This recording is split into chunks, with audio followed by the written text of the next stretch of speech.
Buzz Live.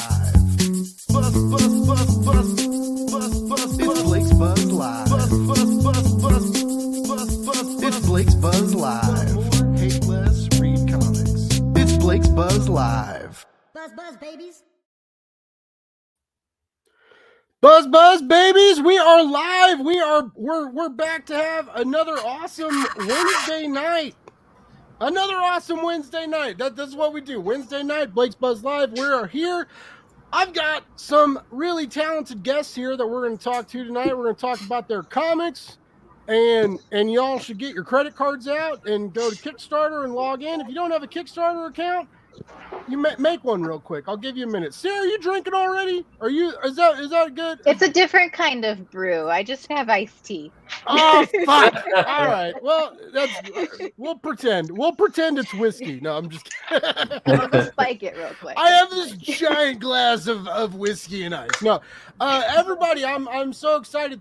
Thank you for coming again to Blake's Buzz Live. If I didn't have guests, this show would not be what it is. I am fairly entertaining, but I don't think people would hang out with me for 2 hours every Wednesday if it was just me talking, being weird. Maybe we'll try it. Maybe 1 week we'll have to try it. I'll be like, I feel like you promised this now. I want to see your 2-hour TED Talk. All right. What's funny is the first live stream I ever did, I did an hour and a half. And all right, okay. I'm gonna tell the story before I introduce my guest. This is weird. We're Alston. You're writing checks. I'm sorry, man. Yeah, no, it's cool. It's cool. Everything we do here at Blake's Buzz, we want to keep everybody on their toes, including the host. So the first live stream I ever did, I was so fucking nervous, and I was like, I'm gonna drink a little. I'll have a couple of cocktails before, right? And then what it turned into was I'm running out of time. I'm about to go live. I still feel nervous. I'm gonna chug a bunch of fucking vodka with some juice, and then 20 minutes into the show, I was like, whoa, I'm hammered. And I just was talking and trying to talk to the guests and have fun. And since then, we are at what? This is episode 23. I have been 3/4, if not 12 out of 10 drunk on every episode because it turned into a tradition. I had to keep it going. So that's how it began. And that's how it is. But hey, we're not here for me and my substance abuse issues. We're here to talk about comics. We should actually change the name of the Wednesday night show to Blake's Buzzed. Well, I'm trying to keep the tense current and in the now. Oh, I see. Yeah, so the buzz is always going. It never stops. It's a very Dorothy Parker situation. You avoid the hangover, stay drunk all the time. You'll never get hungover. Just keep on zinging it. But all right, so what we do here? Oh, I should probably go to the chat. I haven't put the chat up yet. Oh, it's all right. Hey, we got Ignacio in the house. What's up, Ignacio? Good to see you. We got some Jaina. Woohoo! I'm woohooing it up too. Let's get fucking excited. Let's get fucking amped. Let's get some people in here. Ask your questions. Yes. I don't. Is this a glitch fan? I'm assuming. I haven't seen Jaina in a live stream before. Yana is my aunt, so she knows Dorothy Parker very well. All right, let's do it. Hey, a viewer is a viewer. Gary Proudly's in the house. Australia. What? I don't even know what time it is in Australia. This motherfucker's in Australia hanging out. What's up? There's a couple time zones there. We're international, baby. All right, so let's go around. We're gonna introduce everybody. So we're gonna start off with Sarah was super happy I could say her last name correctly. Sarah Landauer is here in the house. What's up? Hi. She's drinking tea. She's not drinking booze, but that's fine. That's cool. Sarah, happy to have you. Happy to have you on the show. I'm super pumped. Thank you. Happy to be here. Thank you and Alston. Thank you for being flexible. I had some stupid fucking drama last week and had to cancel my live stream. You know, my family does not consider my online existence like in their fucking matters, right? Like I'm like mine neither, man. Mine neither. Right? Like, give me a fucking break, man. I'm trying to get famous over here. I just launched a goddamn Patreon, right? Like patreon.com/BlakesBuzz. Give me your fucking money, baby. What's up? Anyway, like I'm trying to say. I'm just trying to exist digitally, right? But anyways, thank you both for being flexible. I was so bummed to have to cancel, and I'm so glad tonight ended up working because Glitch is fucking dope, and I'm super excited to talk about it. And so yeah, Sarah, how you doing tonight? What's going on? What's happening in your world? I'm doing much better than I have been all day. This is much more fun than the hellish day I had at work. So this is fantastic. Same. All right. So like by the way, everybody, this is how things go. My introduction part of the show usually takes about 15 or 20 minutes because it goes all the fuck over the place. But I do promise everybody will get about 15 minutes to talk about their comics. Like all 15 minutes of totally you. And then we just kind of like go nuts and get weird. But anyways, so yes, it's the same way. Like there are so many days where I get really fucking stressed and I get off work. I work 10 to 7s. Like I work like a weird, like it sucks working later, but it's also nice to be able to sleep in when you want to. But anyways, like I work and some days are hard, right? And I get off work and I'm like, fuck. And then I'm like, man, I got a show or I got a fucking interview. And I'm like, like there's like that part of me that's like, I don't want to fucking do this. But then when it starts, I get excited, right? And I remember that like I love comic books and I love doing this. That's why I do all the, and then like I get like amped up. And so, yeah, I'm glad you're having that same moment. And I hope I don't ruin that for you. No, you have to try real hard to do that. Well, I'm not going to do that. I mean, I'm going to try hard to have a good show, but I'm not going to try hard to piss you off. Sarah and Alston are fucking Kickstarter royalty, basically. Like they are printing some fucking money. They got a fucking solid campaign. We're going to talk about that, later with Glitch. But yeah, anyway, Sarah, I'm super stoked to have you on. Like, thank you again, like for dealing with my rescheduling stuff, and I super appreciate it. I'm super excited to talk about your book and Kickstarter and everything. Like, I'm excited. You're excited. Hey, viewers, listeners, log on. Let's talk about some questions. Get excited too. Anyways, so yeah. I'm trying to be better about. I'm so bad about comments. I know I need to get so much better about. I was talking to Chuck about this the other day. Yeah. Because Chuck's live streams are fucking insane. Like he has like 87 people for every live stream, and they all ask like 5 questions a minute, and he answers them all while entertaining his guests and editing like 50 comics simultaneously. And I'm just like, how the fuck do you do this, man? Like it gets me nervous. But yes, he doesn't understand making comics is my job. Yeah, right? Like, well, this is not oh man, I'd love this to be my job, but like how the fuck is that ever gonna happen? BlakesBuzz.com/Patreon is how that could happen, ladies and gentlemen. This I'm full on horned out. Like I'm gonna like so I'm doing a live stream tonight, right? I try to do a live stream every Wednesday. I'm doing my first Kickstarter launch party tomorrow for drumsticks. For comics tries drumsticks of doom, and we'll throw that out and announce that later. And then next week's fucking stupid, man. I got like Monday night Kickstarter release party, Tuesday night a Kickstarter release party, Wednesday night I have a huge Blake's Buzz live that we're going to announce later on in the show. It's a big show. I'm super stoked about it. And then Thursday I have an interview. So like next week's going to be fucking nuts. But again, like I love it. And if you guys hear me complain, like, yeah, I'm going to complain, but I still love it. Anyways, that was the introduction that was Sarah's introductions. Like I said, this part takes a minute. All right. We're going to get through everybody. I promise. Next up, we got Mr. Jeff. Jeff, what is up, dude? Jeff and Chuck have been fucking nuts enough to. This is their second time on Blake's Buzz. Like, what is going on? Jeff hit 50% today. He's sitting pretty for his Kickstarter. Yes, I am. Yeah, man. I mean, really I got a worried he little wouldn't. He tweeted this morning. He was like, "I got to hit 50%, or like I'm not gonna go on Blake's Buzz. I'm gonna fucking stay in the green room." Quote, but yeah, that's it was a what's that word when you like to say what you want to say and it's real, it's not true. Fake news. That was my fake news. It's funny because you were saying the whole thing about whoring out your Patreon, and like if you look at my Twitter feed, you'll see that's exactly what I do with my Kickstarter.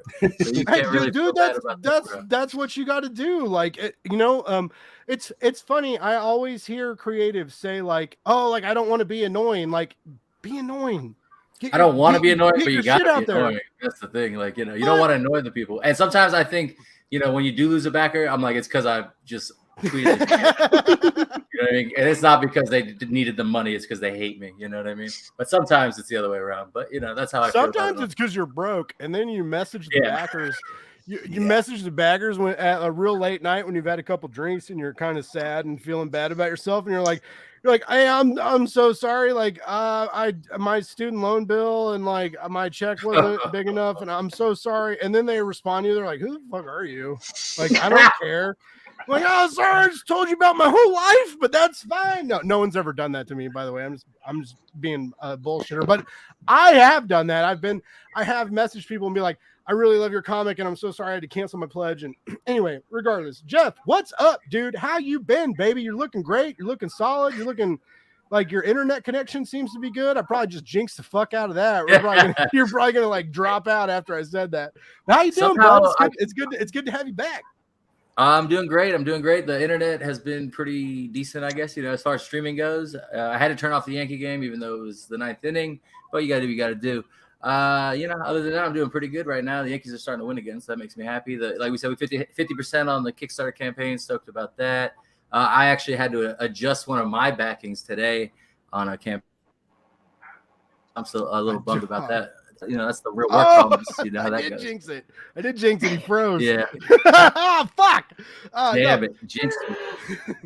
You got me. I thought you were about to say like I was like backing my own campaign. I have like 3 fake accounts that I float, and I back my own campaign at like really. I back it at the retailer level just. Right. Hey, whatever. You got to keep that algorithm move, man. Whatever cashes that check, baby. You know what though? Straight up, and I won't even lie, I back our campaign because Sean runs it. So I'll back it like halfway through during the dead period for like $1. Not for the money, but because everyone that's following you on Kickstarter will see that you backed it, and it's basically like a free ad or like a $1 ad. Yeah. So I mean, it's worth it if you can. You obviously can't back your own, but technically it's not my own. So that is true. So Travis Gibb, and there's a filthy rumor going around that started with me being blackout drunk on a live stream, and I misworded something. There's a rumor that I accidentally started that I don't like Travis Gibb's comics, and I love Travis Gibb's. I just want to put out that I love Orange Cone Productions and Travis Gibb, and he's a cool fucking dude. I really hope he fucking listens to this. He probably isn't though, because he's busy writing a million comics. But he told me that like even if you're broke, like if you're broke, if you can't afford the Kickstarter has a higher tier, right? Like even sometimes digital comics cost a little bit more. But even if you can't afford even if you can't afford to back, if you give $1, right?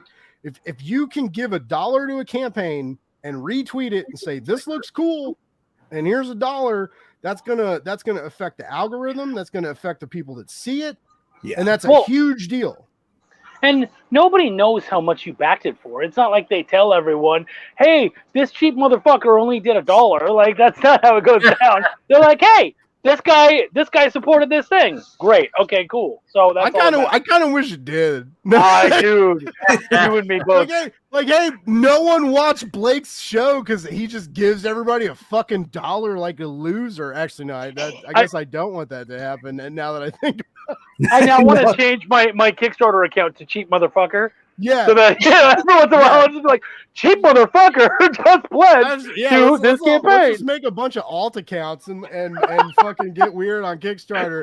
Johnny Fitz is in the house. Johnny, always a pleasure to have you stop by. Hey, stay as long as you want. You can watch this later. And that goes for everybody. Like, if you can't tune in live, yeah, fuck you. It would be cool if you did. It'd be awesome. But I guess you got too much important shit to do on a Wednesday night. Like fuck you. But no, it's Wednesday night. Like, you got your fucking new comic books. You got to read them. Some people have kids. I don't know. Like, shit gets weird. So many people message me and they're like, how the fuck are you, like, you just do all this? Like, how do you have the time? And I'm like, I'm single and no kids. Like, you can make magic happen. Like, it's a big difference. It's a big old difference. You can do wonderful things if you don't have offspring. Quit doing that. It's weird. The Earth's gonna survive. People are gonna procreate without you. It doesn't matter. That's weird. Anyways, again, Jeff, good to see you. What up, everybody? All right. So yeah, almost 16 minutes in, we haven't even got the introductions done yet. We're on a good show. This is good. This is how Blake's Buzz goes. And next up, I've been so excited to talk to Chuck again, because the last time I talked to Chuck. All right. So speaking of like Travis Gibb and Orange Cone Productions, so like the last the Cthulhu Invades Wonderland, I had. Travis was like, hey, I'm coming in with like all my creatives, and he sent me like, I had 10 fucking people for an interview. And he was late, and everybody showed up like a half hour early. And so we all just kind of like drank and talked and had fun. And then I started recording like a half hour into it, and I was fucking lit like a goddamn Christmas tree. And like, we're fucking talking to all these people, and I remember telling a couple other podcasters, I was like, dude, I did this show last night. There was like 10 people on it, and they were like, you had 10 fucking people on your show? And I was like, yeah, I guess, man, I don't know.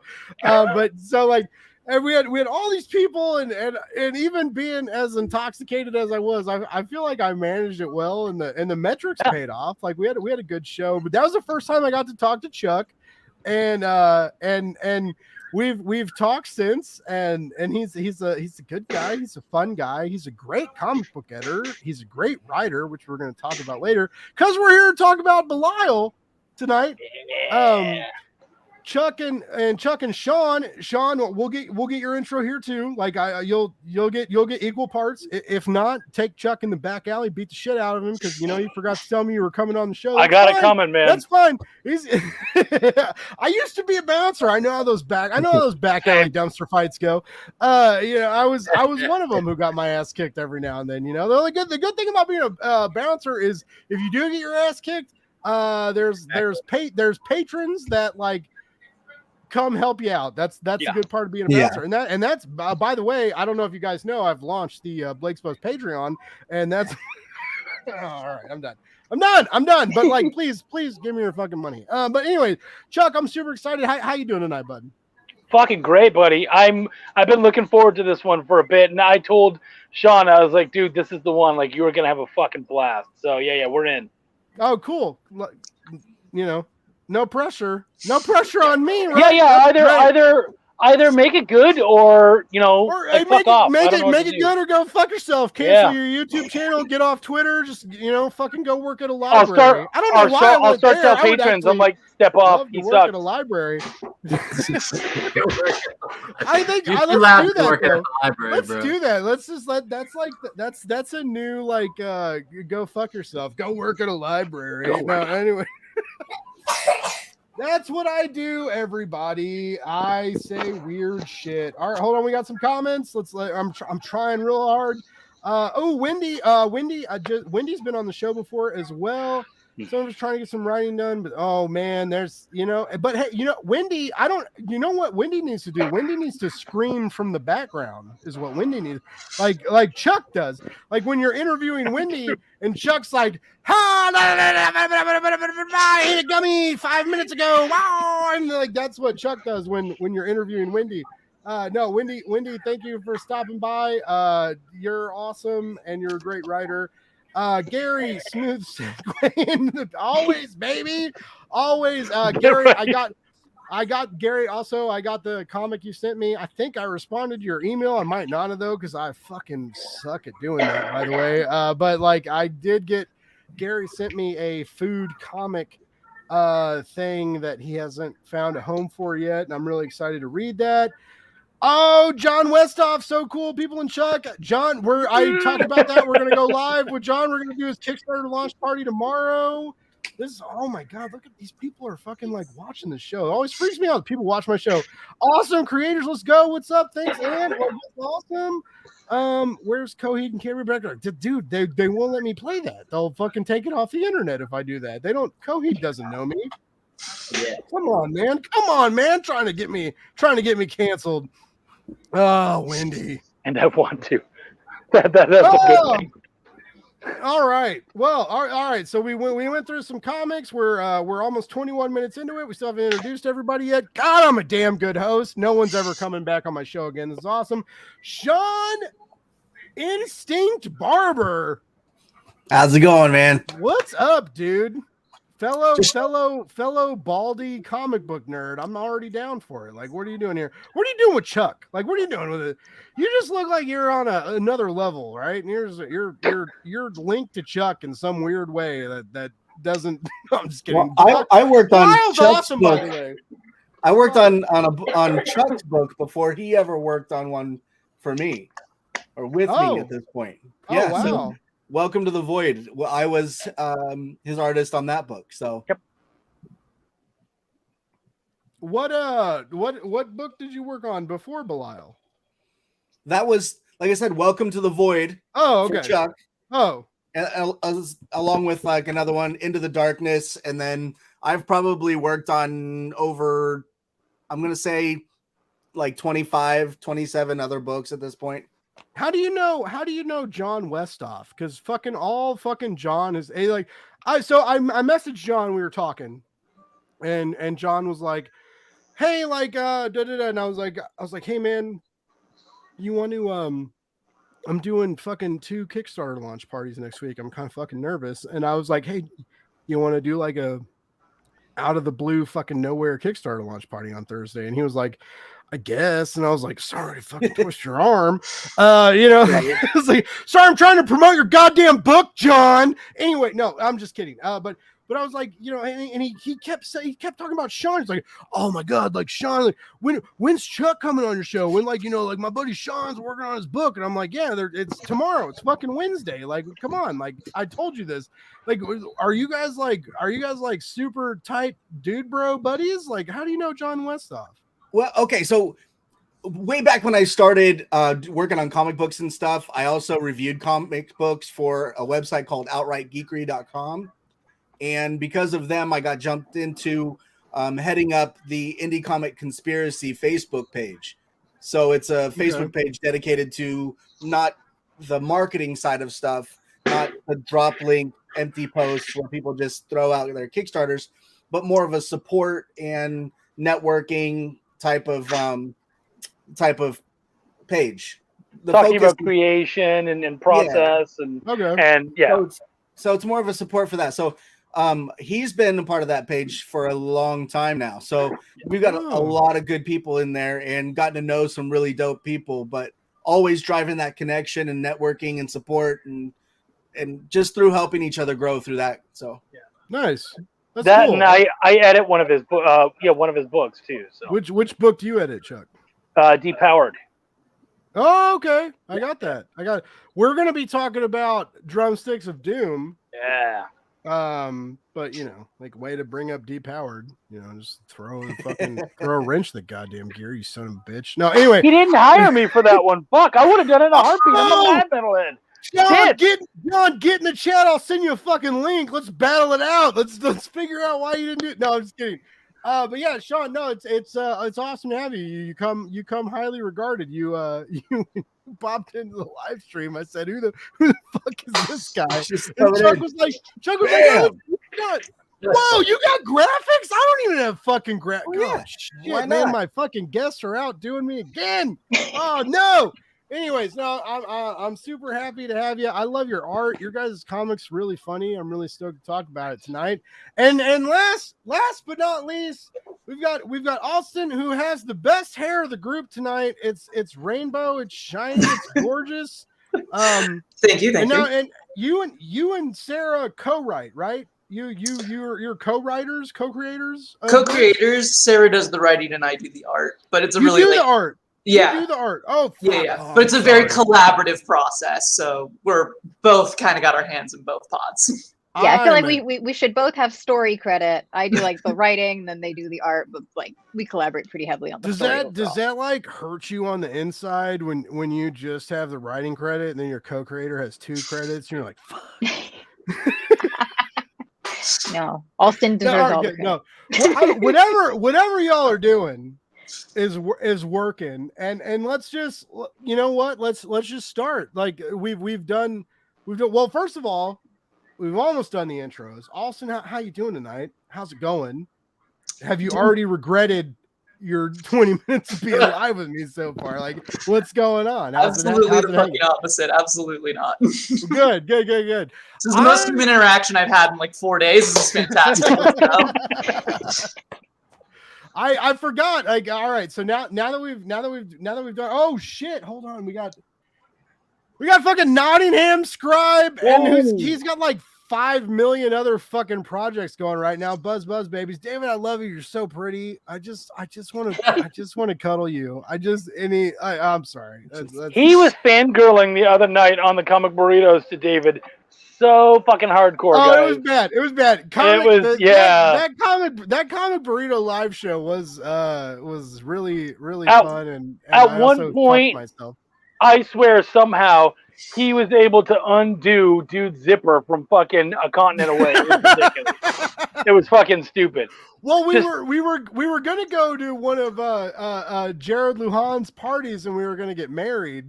That was what was gonna happen. Don't tease me. All right, you know what? You're out of here, David. You're done. Oh, we got Bearded Comic Bro. Oh shit. We got some fights. Bearded Comic Bro. Hey man, I'm really good to see you. I'm really happy to see you back online and back in the scene, and I don't want to like get weird about it, but hope everything's going good with you and your family. I know you took a break for some stuff, and thank you for coming back here. This is what I do, guys. I make shit really weird. I'm so sorry. Tonight's gonna be really weird for everybody. Man, that's some emotional honesty. I love that. No, get in it. Get in the feelings.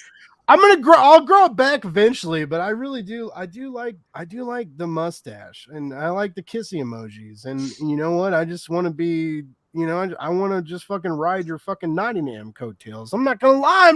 No, I place my bets well, ladies and gentlemen. That's what I do. All right, baby. I'm happy to have you back. I'm happy to have you back. We all miss you, and we're all here for you. All right. So, real quick, we finally got through our intros. I hope you guys didn't think this was going to be a short show, because it won't be. All right, so just to let everybody know, we have a sponsor tonight. We have a sponsor. It's Jonathan Hedrick's Capable. It's a great indie comic book.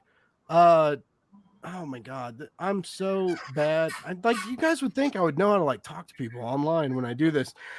Jonathan Hedrick's Capable is a sponsor of the show tonight. It's a Kickstarter project we love. We got a week left, right? It's an indie comic. I think indie superhero comics are very important. And before we did the show tonight, I asked Justin, or I asked Jonathan. Fuck! Oh my god, I'm on a roll. You guys are making me nervous. I was feeling too comfy.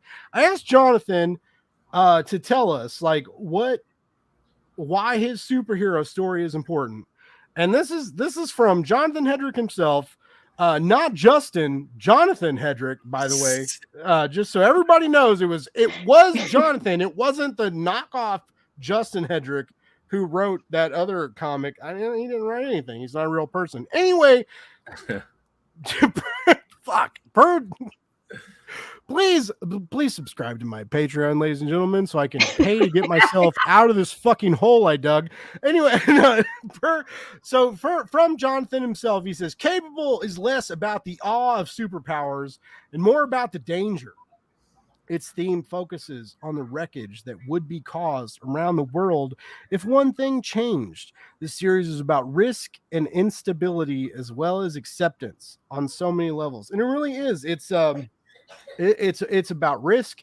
It's about weirdness. It's about how, like, what would you do if you woke up one day with powers? And not even that, like, what would you do if you woke up one day that you weren't able to walk and then could run really fast? Or what if you had a muscular dystrophy disease and woke up super strong? This series gives us a really unique mind's eye into the element of like waking up one day with superpowers. It would be crazy enough if like a capable, as the title says, right? Like if a normal person would wake up like this, but if a handicapped person woke up one day with superpowers, how would that progress? How would that change? How would that make your life different? It's super unique and super strong and super intelligent and great writing. You got a week left to back that, ladies and gentlemen. Jonathan Edwards Cable back in tonight's Blake's Buzz, and that's it. That's almost it. We'll play a trailer in the middle of the show, but other than that, it's about you guys. Right? All right, we made it through all the intros. We did it. Yeah. All right. So let's start first. You know what? I feel like let's start with Glitch. Let's start with it. Let's start with Glitch. First of all, y'all are printing some fucking money. You got a great dollar amount on your campaign. You have well surpassed your goal, and not only that, y'all were like, hey, if you don't read our fucking comic for free before you buy it. That's so fucking risky. How fucking just like full of yourselves do you have to be like, you can have our comic for free and you're gonna like it so much you're gonna pay for it? And everybody did. Everybody was like, this is great, let's fucking pay for it too. Like, don't ever do that again, by the way. But like, holy shit, like, that's so awesome. Like, I was nervous when y'all did that. So usually I will let y'all talk, I promise. After I do let my guests talk, I swear to God. But usually because it's a web comic, right? You started it as a web comic? No? I swear to God. No. All right. It's complicated. It's complicated. I fucked that up already. Holy shit. It's complicated. It started out on an app. Yeah. Okay. On like a startup app. And then we amicably parted ways with said app and started working on print. So it is a remaster from something like webcomics, but not like on Webtoons or webcomics or something. Yeah. Because usually with typical web comics, they'll drop it on web comics, right? And I love Webtoons and stuff. I recently found out how Webtoons makes money because I got into a comic and kept wanting to read. And after a few issues, they're like, hey, guess what, asshole? You got to pay some money. And I was like, no. And I was like, I got a really good part of the story. And I was like, okay, yeah, take fucking $6. I don't give a shit. Take whatever the fuck you want from me right now. But usually what webcomics do is they release a trade, right? So like you'll have a webcomic audience and you're like, all right, we're going to print it. We're going to launch it. We're going to crowdfund it and release a trade. But this is a single issue. And you all did give us the issue before.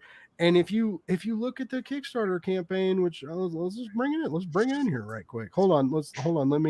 Alston, let me bring you up real quick. Here we go. Make sure y'all are at the top. All right. So we're almost at 7K. And so like, hey, ladies and everybody, like get in here. Let's break this 7K tonight. Like, fuck it, let's party. We got 6 days to go. We got a week left to go. But anyways, y'all are well in advance. Everything's good. You got over 100 backers. That's gorgeous. I'm trying to scroll down on this other screen, and I forgot I have to go to my second screen and scroll down. Anyway, I swear I've done this before. I have been live and done Comic Books Press before. But anyway, so Glitch is awesome. you know, there's a wasteland, there's like really amazing art, there's really solid lettering, like just everything about this comic is well polished and lovely. But yeah, so you just said fuck it, we'll give you the issue for free. And like, and you were like fuck it, back me, I dare you. And they did. They backed you so fucking hard. Like, where did you? I'm glad you're interpreting it as such a brave thing, because to me it was done out of like lack of self-confidence, because I'm just like, really? I want people to like know they'll like it first, so we'll just give it for free, and then I'm like, they won't back it if they don't know they like it already. Wow. It was definitely trying to go for the angle of, you know, you don't know us, we would like you to. Here's an ad, and if you like the story and want more, you know, technically you're only helping us publish the issue you've already read, but also spiritually. Are you sure you weren't trying to guilt trip them into it? Like they felt guilty once they got all the way through? Hey, whatever gets the money, man, I am willing. That's what happened to me. I was like, man, this is really good. I gotta throw some money down. No, I'm kidding. No, but this comic is great. It's like, for real. It's beautiful. I love the art. I love the art. I love the colors. I love the lettering. I love the protagonist. I love a good dystopian tale. That's what we're here for these days, right? And you know what? I love a good dystopian tale, and not only that, when you give a good you have to stand out above the rest. You have to make yourself look better or sound better or look better. I would say look different. I don't know if we're better yet, but we definitely are trying to be a little different. Well, okay, well that works too, but it's beautiful. It's a good looking comic. It's got great lettering. It's got I love the cast. If you fucking kill this fox dog, I'm gonna not ever back you again. Because I can't do that, like, emotionally. Like, I think everybody who knows me knows, like, I'm really into my dogs, and the community helped me out with I don't want to bring it down, but anyways, like, you can't kill. We can promise dog. You can't kill this dog. I'll say now, we've got some Game of Thrones. There are going to be some beloved characters who die along the way, and I'm already sad about it. But Zephyr has plot armor. Right. He's safe forever. I am totally willing to admit, as the writer, that Zephyr has so much plot armor, because I'm in the same way. Like, I hate when the animal sidekick dies. I hate it so much. Well, that's you guys both seem like people who, when and spoiler alert for those who aren't Harry Potter fans, when Hedwig died or something like that, you were just like, I'm done. It's over. Yeah. Look, Hedwig was bad, Dobby was worse. Both were just. Oh yeah, right. Oh my god, yeah, it was not having a good time with that last book. I mean, I was a big Harry Potter fan too, but that's not what killed it for me. It was the creator. Okay, we'll get into that. It happened first, and then the creator happened and just killed the whole thing. Nobody that's bought actually that fucking great. video game. Nobody. Fuck that video game. Fuck that creator. Fuck magic. Fuck magic, man. Sorry, Jeff. Whoa, dog. Whoa. Jeff's magic is cool, but like fuck that turf. My magic's kind of evil. Magic, man. It's not really like a happy kind of magic. So no, it was all right. So I'm gonna make it about me again. So when I was younger, I had really bad pneumonia, right? In like 7th grade, I had this crazy pneumonia, and I missed a month of fucking school, right? I couldn't go to school for a fucking month. And I still, to this day, like, of all the like drugs and alcohol and stupid shit I've done, I still remember this moment in the hospital when they took the x-rays of my lungs, right, for pneumonia. And I remember I was with my dad. My dad was fucking crying. And I asked my dad, I was like, Dad, why are you crying? And he was like, my dad's like super fucking emotional, by the way, but he was like, you don't know how sick you are. And it like kind of scared me, but like I couldn't go to school and I couldn't go outside. And like my only fucking like, the only thing I had to do was because I was at my grandma and grandpa's during the day while my parents worked. So like I didn't have video games at my grandma and grandpa's house, and so I read, right? And I like that I had to read. We heard like, that. I had to read books. Hey, thanks for throwing me under the bus. Anyway, no, but you know, like I didn't have the PlayStation at my grandma and grandpa's house, and so like I got really into Harry Potter, and that was like my escape, right, into the outside world where I was like kept inside, away from germs, basically. And now, like then, like this huge part of my childhood is like tainted now, right? Because like fuck her forever. Like fuck her forever. She sucks. And I find it. It's so fucking funny that you're worried about that. That like you're like, oh, you know, part of my childhood is tainted. Your dad basically looked you in the fucking face and said, "Oh, I think you're gonna die." And you were like, Harry Potter, the author is a transphobe bitch. Well, yeah, okay, but your dad but in Blake's defense, in Blake's defense, therapists are used to the daddy issues. They don't know how to walk you through the fiction issues. They're used to, I've got problems with my dad. When you're like, I have problems with J.K. Rowling, it's like, me too. I don't know what to do. Like, that's the process. Someone, I did see someone on Twitter say like, all right, if you have to buy the video game, donate to like a trans kids fund, but double it. So basically, like, if you really want to play this game, pay $180 for it, $60 for the game, and then double it and donate to a fund, and then then you can like feel okay about it. But I'm just like, first, I don't have that kind of money. I don't have that kind of fucking money. So like, I'm just gonna say like, and then stuff was coming out about the video game that was kind of sus too, and it was like, everything. It's not. Bad. It's bad. Anyway, sorry to bring that up, but anyways, regardless, you guys have an awesome comic. Get back to what we're talking about. Y'all have an awesome comic, and you're doing so well on Kickstarter, and both of you are so positive and wonderful online. Like, this is how all right. So just me personally, and this is just Blake talking, right? This is a Blake Thomas Morgan moment right now, where like, when you all are excited about your comic and so supportive of everybody else simultaneously, it's hard, right? That's taxing. Kickstarters are fucking stressful. Even if you're winning, even if you're over your goal, even if you're winning, even if you're doing it right, it's still fucking stressful, because like, people will back you, people will cancel your pledge at the last minute, like I do.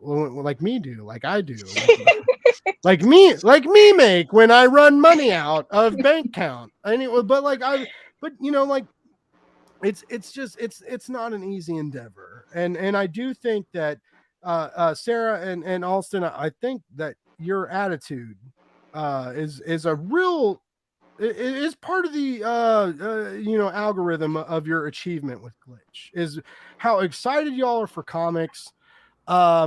I fucking love your fucking video, and I love that like a couple days after you release like the blooper reel of your Kickstarter video, like more people should steal their fucking idea, ladies, like everybody, ladies and gentlemen, and others, like, steal their idea, because that was so good. Like, they had this really great video, and they were like, we're here, we have a great fucking comic, check it out, and if you don't believe in us, you can download it for free. And I was like, holy shit, okay, cool. And I downloaded it for free, and I was like, hey, this is really fucking good, and I dug it. And I'm glad that other people dug it too, and we can look at the money your Kickstarter's made, and obviously people are digging it. But anyways, a couple days later, y'all dropped this fucking blooper reel that is hilarious. Like, whose idea was that? Like, where did that happen? I think it was Dorothy's idea, right? Probably. It was a very long day of shooting, and I am such a huge, terrible introvert that the whole filming day was just awful for me in general, like trying to just like sell the comic on camera and I'm used to being behind a camera with my job, not in front of a camera. And it was just so awkward, and just getting out all the nervous tension by being weird, because that's what I do. And then Alston's just a naturally wacky personality in general. So there was just all this great footage. And Dorothy's like, we have all this extra stuff. Let me just cut together a blooper reel real quick. And like, James had cut together the This Is Glitch all the like takes that we did of saying this is glitch in funny ways because we just descended into madness. So Look, we were James and Disney Dorothy are to blame kids. for that. It's very repetitive. Yeah, got to deal with the little wand. But yeah, we're silly people, so we're just like, let's just lean into being silly people like that. Also, let's be real. Like, I've enjoyed many a movie over the years. I never enjoy them half as much as the blooper reels after. So anytime there's an opportunity, it's like, here's the goofy photos, here's the silly videos. That is so true. Like, I will love a movie, but like, oh shit, a fucking blooper reel will fucking like knock you on your ass and send you into next Wednesday. You will literally go back in time, like for a great blooper reel. Anyways, I miss really the blooper reels of the past where it was like actual funny takes. Nowadays there's more like just like outtakes where it's just mess ups. But there were ones where it was just like you can tell the actors were being legitimately just silly and they cut it all together, and I'm just like, this is better than the movie, to be honest. This is fantastic. Cool. Audio track with it. It was a whole art form. I think y'all are on a smarter track of Kickstarter. Like I think that should be a thing. That more or maybe not, like maybe don't steal their ideas. I don't know. Like that's what literature is, right? Literature's all about networking and stealing ideas, sorta. So like, why not steal it if you're funny? If you're not funny, get funny. Yeah. Then steal it. Like if your personality fucking sucks, maybe don't do a blooper reel. Like if you're not funny, get fucked. I would like to extend like a special thank you to Charlie Stickney, because he gave us a lot of really nice insight and advice, and he's been very kind and generous with his time, and he taught us a lot about the ins and outs of Kickstarter before we got started. We're gonna see glitch. We're gonna see glitch on Scout here in a couple months. Can we talk about that yet? I'm just throwing a guess. Charlie's been on my show 3 times, so like I kind of know. Like when people throw Charlie's name out, it usually ends in a contract deal. But maybe not. Like we don't have to go there if we can't talk about it yet. But no, Charlie's amazing. Charlie's fucking awesome. Sarah and Alston, you're both awesome. I really want you to know. Like I really do think I was really excited to talk to you both. Like you're both really excited about comics, and Sarah popped into the live stream a couple times and was talking about like how do you get comfy, like talking to a show host or like, promoting your comic? You know how you do it? You're fun and excited about comic books. Both of you are that, like 110%. Like you're excited about your product. You're excited about the medium, and you're just excited about storytelling. And so just, never ask anybody that question again, by the way, Sarah. They say there's no bad questions, but when you're fucking like 20 times awesome, it gets, like you can hop over that, but hop over that jump. But no, like both, like y'all have an awesome comic, and it's great, and it's fun, and the art is beautiful, the lettering's beautiful, the pacing is great. It's amazing. I do have to shout out, since you mentioned lettering a couple times, shout out to James. He did a fantastic job. We went into it like, I have no idea how to do this, and then he was like, I'll figure it out in like a fucking hour, and crushed it. So just what's James's last name? Let's make sure everybody knows where to find him. I think it's just James Vandera on the internet, but all right. He's great. You should be linked in. If you find our other stuff, he'll be linked in. Find the comment. No, but the lettering is beautiful. It's there's a lot of colors thrown in. I really dug that with the bubbles. But no, I love your comic. It's good. That's why I was like so excited to talk to you both. Like it really blew my mind. Yeah, you are so good for my imposter syndrome. Thank you. That's what I'm here for. I'm here to make everybody feel better, and then like I go away like from the live stream and just hate myself. That's what I just exhaust all my energy. But it's not about that. We're here to talk about your guys' Kickstarter and how great it is. But I'm sorry. Sometimes the sad boy sneaks out. I try and keep it away. But anyways, how long is this series going to run? If everything goes well, if everything goes like how y'all want it, everything, the stars align, planets align, the gravitational forces, like how long would this series run? If everything was perfect in an ideal world, I have mapped out in my head between like 6 to 10 volumes. Like this would be Okay. a long ongoing series. Wow. We don't do How anything many by is- halves. About how many issues per volume, or how many pages? It would be 6 6 issues per volume with like the standard about 24 pages per issue. Fuck! Don't hold back. Holy shit! Good for you. What's your preferred method of production? Like, would you rather do like a web comic and then come back to Kickstarter for like physical releases? You know, like after what? Well, actually, you know what? If I were both of you, I would just keep doing Kickstarters because like everybody's just ready to give you all money. Like, so let's just keep taking it, right? And I do love cocaine's the thought of expensive. holding it. Everybody, I just want everybody to know. The best comics are made with the best cocaine, and no, I'm just kidding. That was a bad joke. That was me. I used to be a bouncer. I used to do stupid shit. But no, like I get it.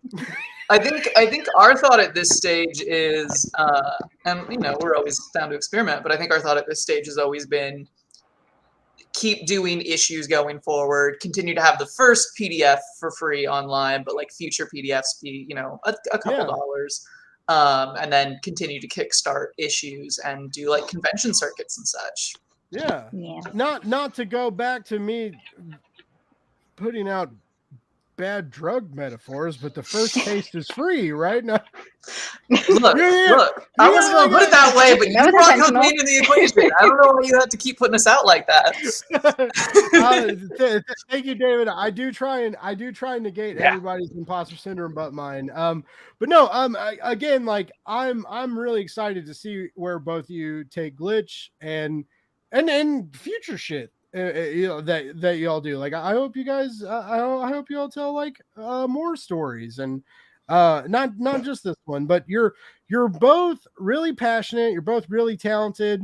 Alston, your art's fucking awesome. Like it's beautiful. It's I love the animated feel. I love that you put a lot of emotion in your characters. I'm real big on that. I'm real big on emotion and tension, and emotion and tension are never going to pay off unless you get an artist to like paint that on someone's face, right? And that's hard to do.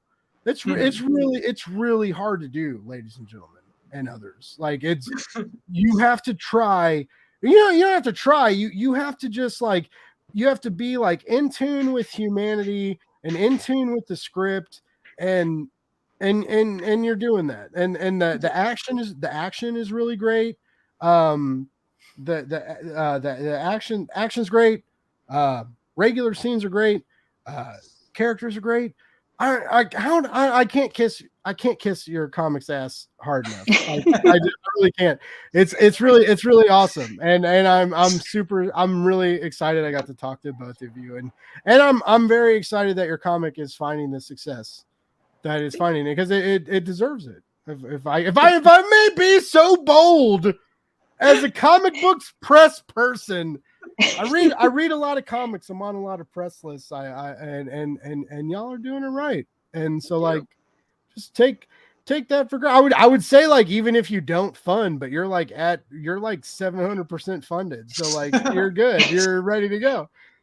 You say that, but I did just have a nightmare like the other night where like the last day of the campaign, every single backer canceled, and I'm like. So, like you know, Fight Club happens for real, and the buildings detonate, and everybody's credit card faults out at that time, and you're like, no, fuck you, Chuck Palahniuk, you son of a bitch, fuck you, fuck Brad Pitt, fuck everybody. No, that's not gonna happen. Y'all are safe. I was going to say, the one silver lining to that situation would be at least a lot of people would be fucked, and there'd be some slightly bigger problems. Yeah, like that really sucks for your comic, but that would also be like really cool for my credit report. In 2020, you taught me anything. It's like I now have different fish to fry, so whatever. In that situation. No, that's so great. Like I really am excited for both of your success. Oh wait, I put up David twice. I used to be a bouncer. Oh, you guys want to hear like bouncer stories? Like when I got my ass kicked and used to go home like with bruises all over. And that's why I talk Wait, about were you a good bouncer or a bad bouncer? What is a good bouncer and what is a bad bouncer? Let's define that real quick. Well, I mean, I would say did I take getting your ass kicked IDs from young college people, and like women would be like, what if I show you my tits? And I told this girl one time, and I was like, everybody's got tits. Your fucking ID is fake, and I'm not going to risk my job for it. And then like, or one night when I took like a really expensive fake ID, and this person cried and begged me to give it back, and I laughed at them, or just like, I almost destroyed my liver over 7 years. What is a good and bad bouncer? Like what would that entail? It sounds like you were doing a good job. I tried to do a good job. It was fun. I was in grad school. It fucked up my grad school experience because I was partying too hard, if we want to get real with it. But yeah, I was really good at taking fake IDs. I was really good at taking a punch to the face. Some people would hit me and I would laugh at them. If you can take a punch and then laugh at the person and say, get the fuck out of my bar, that's different. Like that's, or like I used to go to the gym a lot and lift weights when I was bouncing, and now I just read fucking comics and I'm squishy. But like, I used to lift. I was never fit, right? But I was like, I would like lift weights, and like when a kid would like go out, or when a kid, like, God, I'm fucking old. I didn't want to say that shit now when I say that, but like when a college guy would like go like, a little too far out of bounds, and if you can like pick someone up and carry them out of the bar and then set them down outside and be like, you done?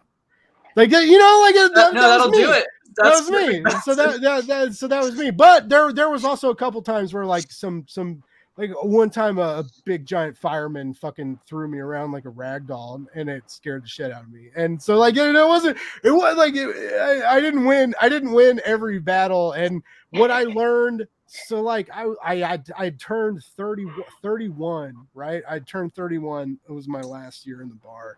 And I learned after 30 that like even if you win a fight, you hurt for fucking 4 days after.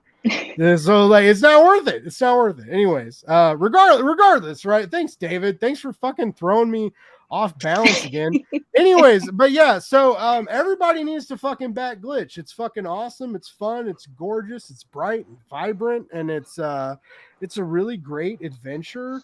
It's a good dystopic tale, and I'm excited to see where it progresses after we've gotten these like holograms and new moments that pop up into issue 1. I'm very excited to see where issue 2 starts. All right, we're an hour into the show. We got one comic down. Fuck, like shit. All right, so Jeff, what's up, Jeff? Sorry, dude. Like, how's it going? What's going on? Magic Powder is a comic I heard about the other day. I heard you wrote a comic called Magic Powder. Yeah, that's the word on the street. This is actually that did happen, right? It's a real thing. You tell me. I don't know. I feel like I don't know. No, you wrote a fucking badass. All right. This motherfucker wrote like Sopranos meets Game of Thrones that didn't fuck you on season 5. Right? Like, or season 7? Like it was when that sucked, yeah. But no, Sopranos meets Game of Thrones meets Lord of the Rings meets God. Like Breaking Bad, maybe. Yeah. a little Breaking Bad, yeah. Like, yeah. A little bit of, well, there's a drug. All right, so he has this fantasy world that is full of typical fantasy creatures that dip into a world of drug trading, and there's an assassin, there's a lot of people die, there's some gunfights, there's some hammer head smashing, you have made this amalgamation of everything, a lot of things I love that I never knew, that like if Harry Potter didn't go into turf territory and fucking like hung out with Tony Soprano for a day. Like, you know, like, and you're doing well. We got the second season. We got a coloring book. We got a background kind of encyclopedia 1 issue, and right now we're working on issue 3, baby. Like, and you're looking good. You're looking good, man. You're like 50%. You got 20 days left. You're gonna fund. You're gonna fund. Like that's the algorithm. Like once you get like over a certain part in a certain amount of days, you fund. Like it happens. Like you're good. Like there's nothing. Yeah. Yeah. Are you worried? Are you worried? Are you stressed? I'm always a little worried. Yeah, no doubt about it. And this time, you know, I feel like I made everything cheaper for everybody, considering the world sucks right now and it's hard times for everybody. So I had to make the goal a little higher just because you're gonna have to pay for more things to ship and stuff like that. So you know, I spread it out a little more. So I'm a little worried for sure. All right. How worried are you though? Yeah, just a little. When I hit that 50% today, I got a lot less worried. Let's put it that way. Would you say, Jeff, that it's kind of like Schrodinger's box, where it's like you've both failed and funded? You know what I mean? Yeah, exactly. Like basically, you're not funded until you're fucking funded. So you're 100%. Like, I believe I can do it, but I haven't done it yet. So fuck. Yeah, and I'm superstitious as it gets, so you know I'm trying not to fuck myself and jinx it. I just fuck all day. I don't know, not like fuck, not like the verb fuck, but just like just saying it, just like fuck. You exclaim, am I gonna fucking do this? Am I gonna fucking be here? Am I gonna fucking be around? Am I gonna fucking? You just gotta throw that F-bomb out there and let the universe send it back to you like a fucking boomerang, and then you catch it like a goddamn ninja warrior, and you were like, yeah. And I don't know. Magic powder's fuck. I don't know what that fucking meant that I just said, but magic powder's fucking awesome. And it's so fun and it's so violent. Oh my God. It's so I kind of, part of me feels bad about celebrating violence sometimes. I really do, because I'm like, I get excited about it. Like I get excited when like people like fight each other or hit each other with a fucking hoverboard or fucking like throw explosives somewhere or something, you know? Like I get really, I hate how excited I get about that. I'm just like, yeah, like let's murder some fucking people, tear some fucking heads off. Let's fucking this is a fucking fantasy world where there's magical hammers, magical axes, magical drugs, but there's still a fucking hitman that pulls out a fucking heavy machine gun from like World War II era and just slaughters a whole bunch of people. Like I fucking love it. I love it. I eat it. Like I'm eating it. I eat it up like a fucking, like I'm hammered and there's a bag of Cheetos spilled out in front of me. And I'm just like eating them by the handful. I'm licking my fucking fingers. I'm licking that orange crust off my fingers, baby. Jeff, that's what your comic does to me, Jeff. That's an amazing way to describe it. And you can use that as a pull quote, by the way. It's fine. You can take that. You can pull that audio, do whatever you want. Yeah, I'll make sure it's a pull paragraph. Yeah, exactly. A paragraph book, like the long, like give me a whole page. Yeah, full page. Your whole back cover has nothing but a giant Blake's Buzz quote. Talking them Cheetos, but yeah, I like it. It'll fucking sell you 100 issues, I guarantee it, or 5, at least 5.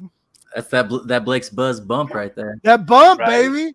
No, but you're fucking doing it, man, and I know this because I've talked to Jeff before. But like Jeff has this like encyclopedic knowledge of this world that he's built, and he has this whole fucking idea and like, you know, strands of storytelling possibilities. He could do like spin-offs and shit if he wants to. Like he has this like huge deal, and like. Are you? I feel like you should be excited about that, man, because like your campaigns are doing well. Like you are in a position right now to like tell the story you want to tell. Yeah, I mean, as long as the world stays around, like you said, I think we're going to be able to pull this thing off. So yeah, as long as the world stays around, that's what all of us need to put on our Kickstarter. Like that's the only thing I would say. Oh, sorry, Chuck. Go ahead, man. Oh, no, I was just going to say, I saw that cover, I think, on Twitter, and I was like, what the fuck is this? This is fucking cool. So, yeah, man, I fucking dig that cover. Thanks, dude. Yeah, like this cover specifically, I've been waiting to get to this scene. Since I came up with the idea, because it's such a fantasy scene. Like you couldn't do this in like you said, The Sopranos or anything like that. Which is another reason why like I made Magic Powder, is because like Blake was saying, I'm not trying to glorify a bunch of human on human killing or anything like that, real world violence. But I will do some fantasy violence in a fantasy world with some dwarves and a minotaur. You know what I'm saying? So that's all. I won't. There's no humans at all. I mean, the dwarves kind of look human, whatever, but they can't swim because they're too heavy and stuff like that. They're not really. They don't have human things going for them. They just kind of look human. Plus, they're all orange and stuff, which is like they're not peach color. I guess that is peach in a way, so that doesn't really help. But anyway, so right here, that's my friend Jason as an orc. That right here, yeah, this is your buddy who like paid to be in the comic, right?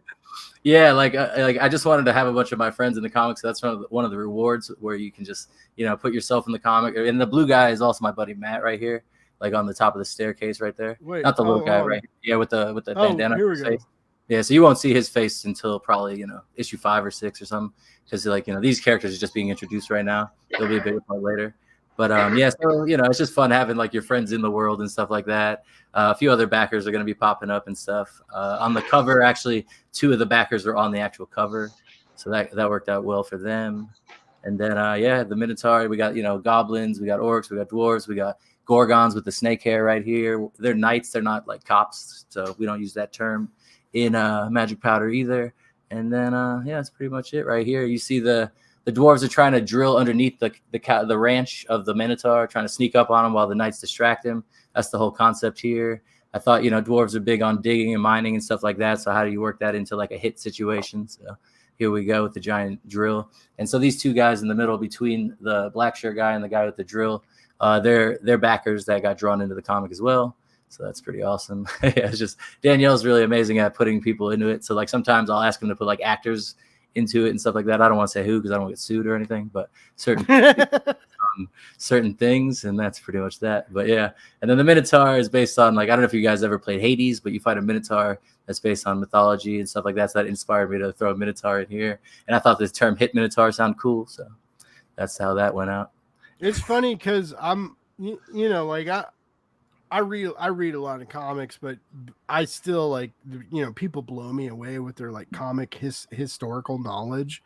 But like the Minotaur that I'm used to reading is in Wonder Woman, and in the Wonder Woman run that I'm used to, the Minotaur he's like he's almost fucking like Alfred. Like he fucking like makes their food and shit. And he's like a really good cook, and he like reminds Wonder he talks Wonder Woman down off the ledge a lot in the Greg Rucka run of Wonder Woman.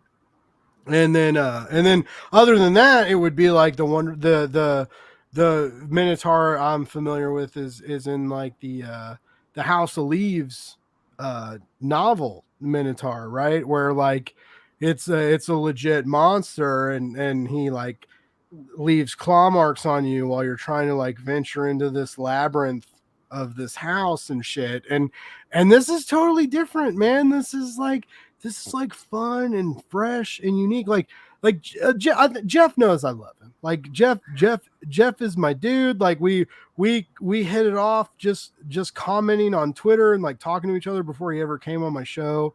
And then when he did come on my show, he's like super fun to talk to, and he's just very intelligent and full of ideas and awesome. Like I mean, stop me, Jeff, if you want me to quit telling everybody how awesome you are. But you're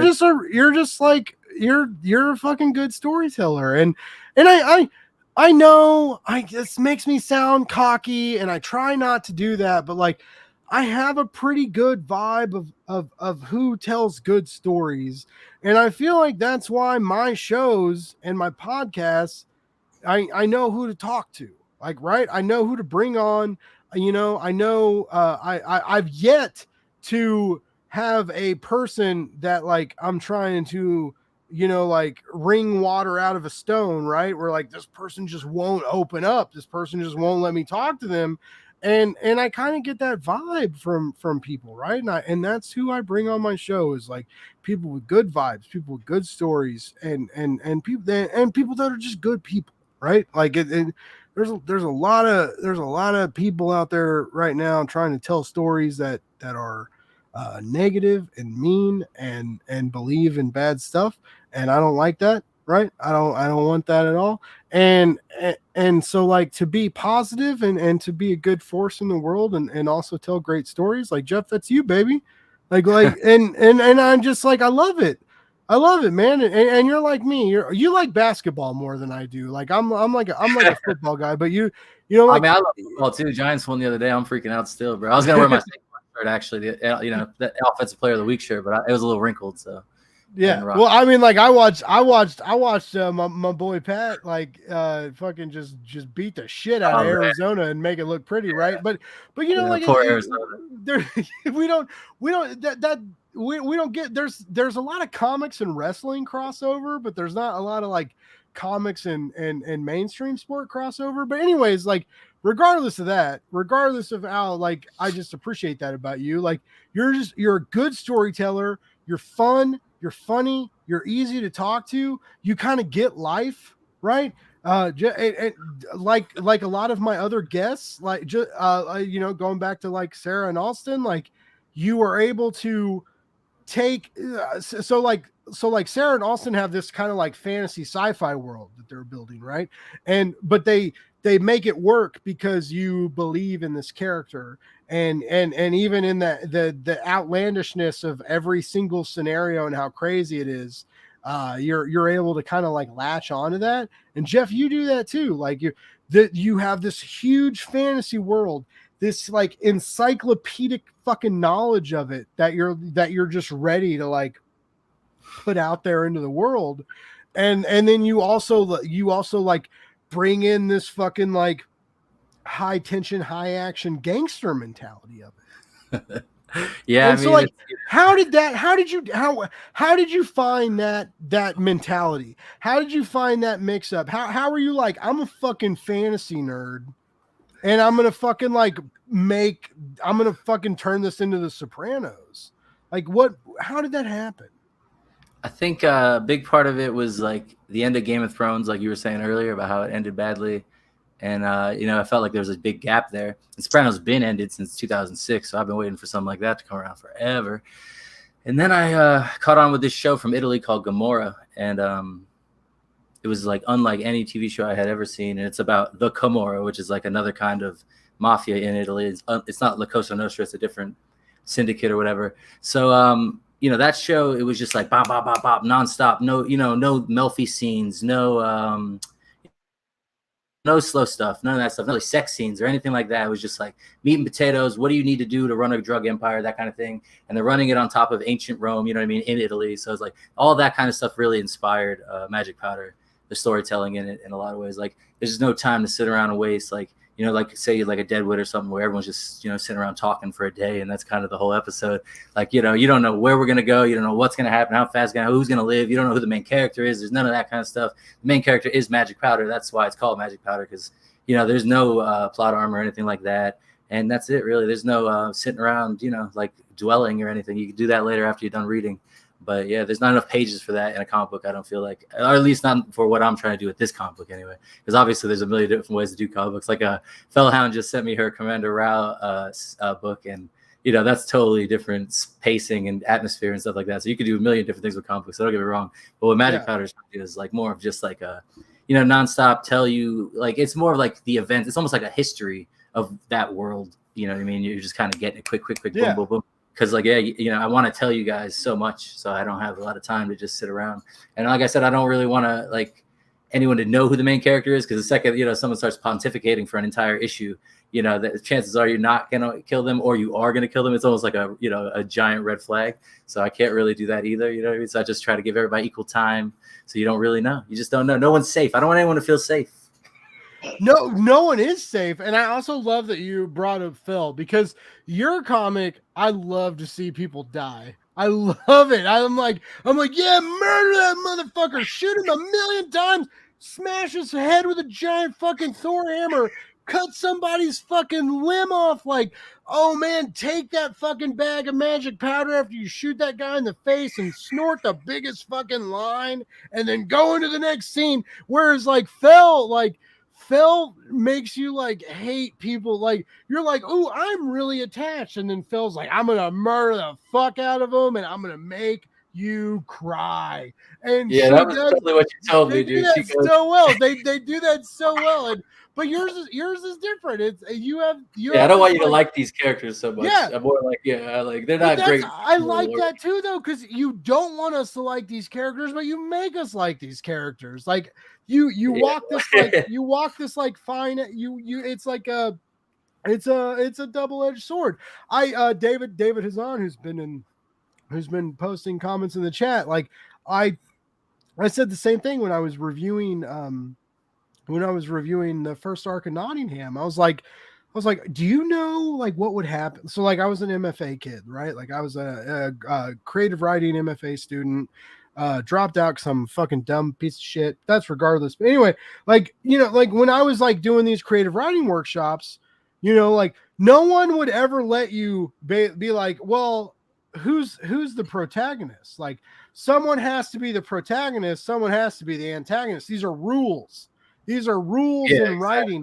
And David Hazan played a really great game with Nottingham where it was like, you know, Robin Hood was a kind of fucking piece of shit terrorist, and the sheriff of Nottingham was a kind of a fucking bootlicker, but also like had like a good background story. And he played this game, and it was like, you can't play that game. That's against the rules. You can't do that. And you're kind of playing in that same area. You're like, you know, no one wants to be the gangster, right? Or you think that no one wants to be the gangster. No one wants to like wear that crown that is indeed heavy and weighs on you.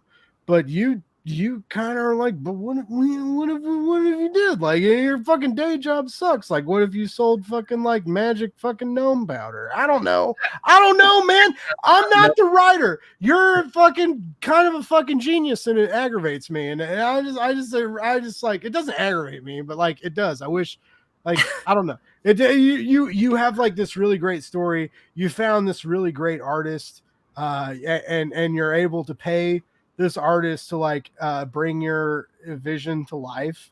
And you know, dude, there's a lot of fucking Kickstarters out there right now, none that are on the show. All right, like don't get mad at me, I'm not calling anybody out live, but there are a lot of fucking Kickstarters out there right now that like the story's good, but like you fucking got to always save best choice art, right? Like maybe like I get it, I know you got to pay for this shit, right? But like But you didn't do that. Like your artist is fucking so solid. Every fucking panel, every fucking scene, action, dialogue, it's there. It's there, and it's 110%. Yeah, Danielle Aquilani out of Italy, which is like, you know, perfect because like I said, this is based on something that I got an idea from out of Italy. So when I told Danielle, I was like, you know, have you ever even seen Gomorrah? He's like, it's huge in Italy, but I don't watch it, you know? So like the fact that, you know, he lives out there. He don't need to watch the TV show. So it is what it is. It's like if I needed to make something about Vegas or something, you know what I mean? So it's just worked out really well. But I mean, his backgrounds and everything, his art, like you said, he does the colors, he does the letters, he does everything, character. Yeah, I just love everything about working with Danielle. And like you said, you know, you pay him whatever, but it's like, I just hope we eventually make enough money so I can pay him more. You know what I mean? Like, I feel like he deserves more, you know? So I don't know. It's just one of those things, man. Danielle's amazing. I hope he wants everybody who's watching this show is like, no. Like we pay the artist enough. No, I'm just kidding. I'm just joking. You'd be surprised. There's some dudes out there who really don't want to pay. So I get it. But, Alston's like, fuck you, shut your mouth. Like, yes, let's talk about this. Let's cut these fucking checks, baby. No, but there is an element of that, you know, and that's the problem of Kickstarter is it's a widely diverse you know, tapestry across the cosmos of storytelling creation, right? And there's some big hitters, and there's some beautiful art, and then there's some hits, and there's some misses, and there's other mistakes that go on, right? And Jeff, that's what interests me about your campaign, and also with Sarah and Alston, like with Glitch is and also with Chuck and Sean, like, but also, like, I don't have people on my show that I'm like, this comic kind of fucking sucks, but like, I needed a guest this week. So, like, you know, anytime I have people on my show, like, I believe in you.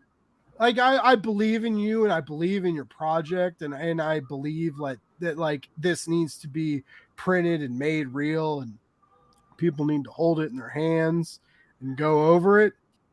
And so, like, you know, unless you're Travis Gibb and I'm on the fucking comic book burrito live stream, and then it all gets fucked up.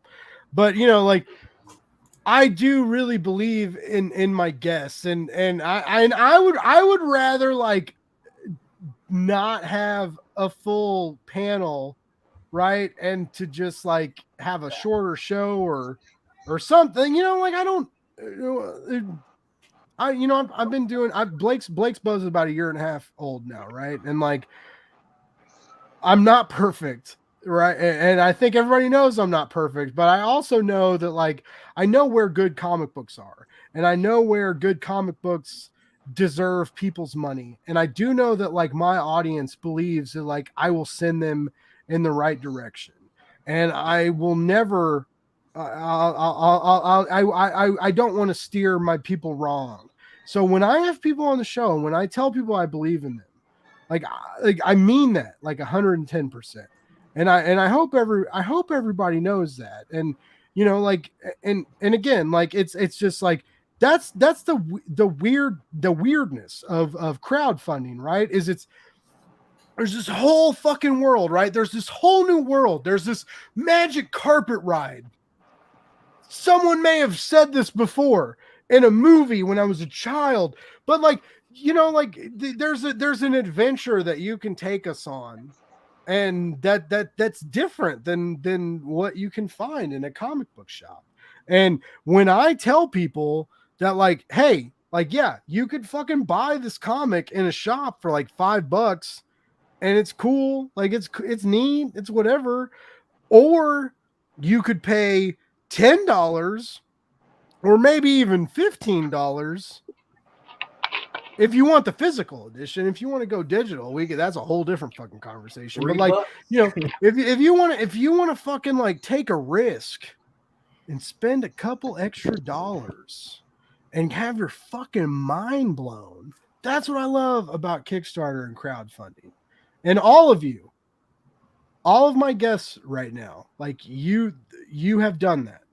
You have taken a normative comic book experience and made it something different, made it something special, made it something cool. All right, I want all of you to know that every single one of your little pretty faces going on right now. I know you're like, I know this guy started drinking 2 hours ago, and I know he's a little drunk, and I know Blake likes to get drunk on his live streams, but I'm being fucking for real. Like, all of you, all of you, like, all I know we're having a have moment. done that. I'm so sorry. I know we're having a moment. Sean, how are you doing these graphics? How are you doing? This has been bothering me for an hour and a half now. What is the magic secret button here? I need a seminar. Like, how do I make my live stream Do you have a better? premium account? Do we have to pay money? Are you magic? What's going on? Yeah, you got. Oh, So no, we he have can't. you. He can make the graphics, but he can't fucking talk. That was the deal he made. No audio, only Right? visual. It's all He attached to sold my his soul to the webcam. audio devil. Oh, the webcam. Oh, you got a fancy webcam. All right. Well, I thought You I did bastard. too, but fuck that, I guess. Anyways, I know I always do this. I always get cheesy and I always get emotional, but I really do. Like, anybody I have on my show, I fucking believe in it. Like, I have yet. I mean, maybe not. I don't know. Like, maybe if you give me some extra Patreon money, patreon.com/BlakeSbuzz. I don't know. Like, maybe we'll switch it up a little bit. Like, maybe I'll whore it up better for you. But I don't know. Like, you want some feet pics? Take some fucking pics of my weird ass fucking feet for you. I don't know. But I do, like, all of you. And I know Chuck and Sean, I know we haven't got to you yet, and I swear to God we will. I swear we will. We're only an hour and a half into the show. We got another like 30 minutes for you guys. But all of you, you're so fucking talented. You're so fucking awesome. You're so fucking great to like see online, to see in the comic book realm of all the fucking shit that we got to deal with every day. So all right, Sean's fucking sending me private chats. I don't know. All right, so time out real quick before we go to Chuck and Sean. I just want to remind everybody that we do have a sponsor tonight, and it's fucking Jonathan, not Justin. It's Jonathan Hedricks. His Capable campaign is live right now. It's in the last week, and in my humble opinion, right? Indie comic book superheroes are important. All right. The big two make us think they try and drive us into these fucking realms of superheroes that we think we need, that we think makes comic books better.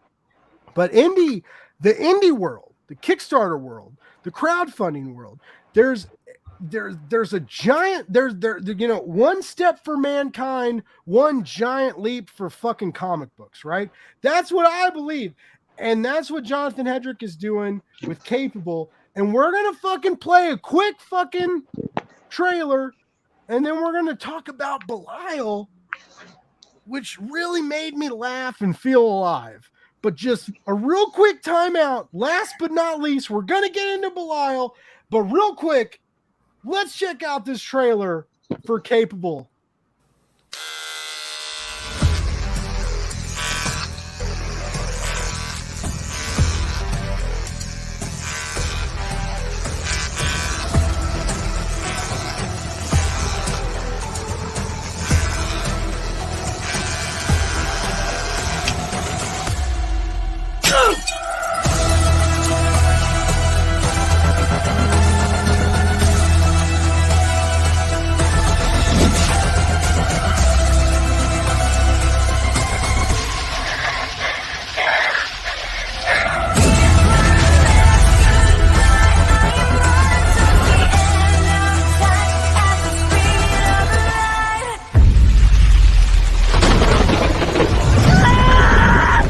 Game over.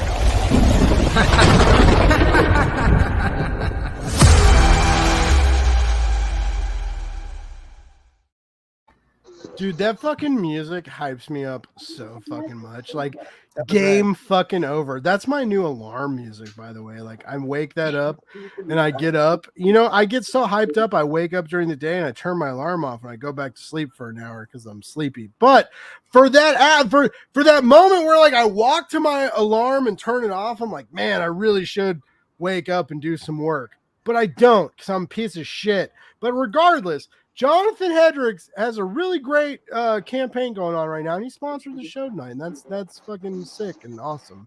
And it's a really cool story. And again, like, it's just like what Jeff is doing with his fantasy vision.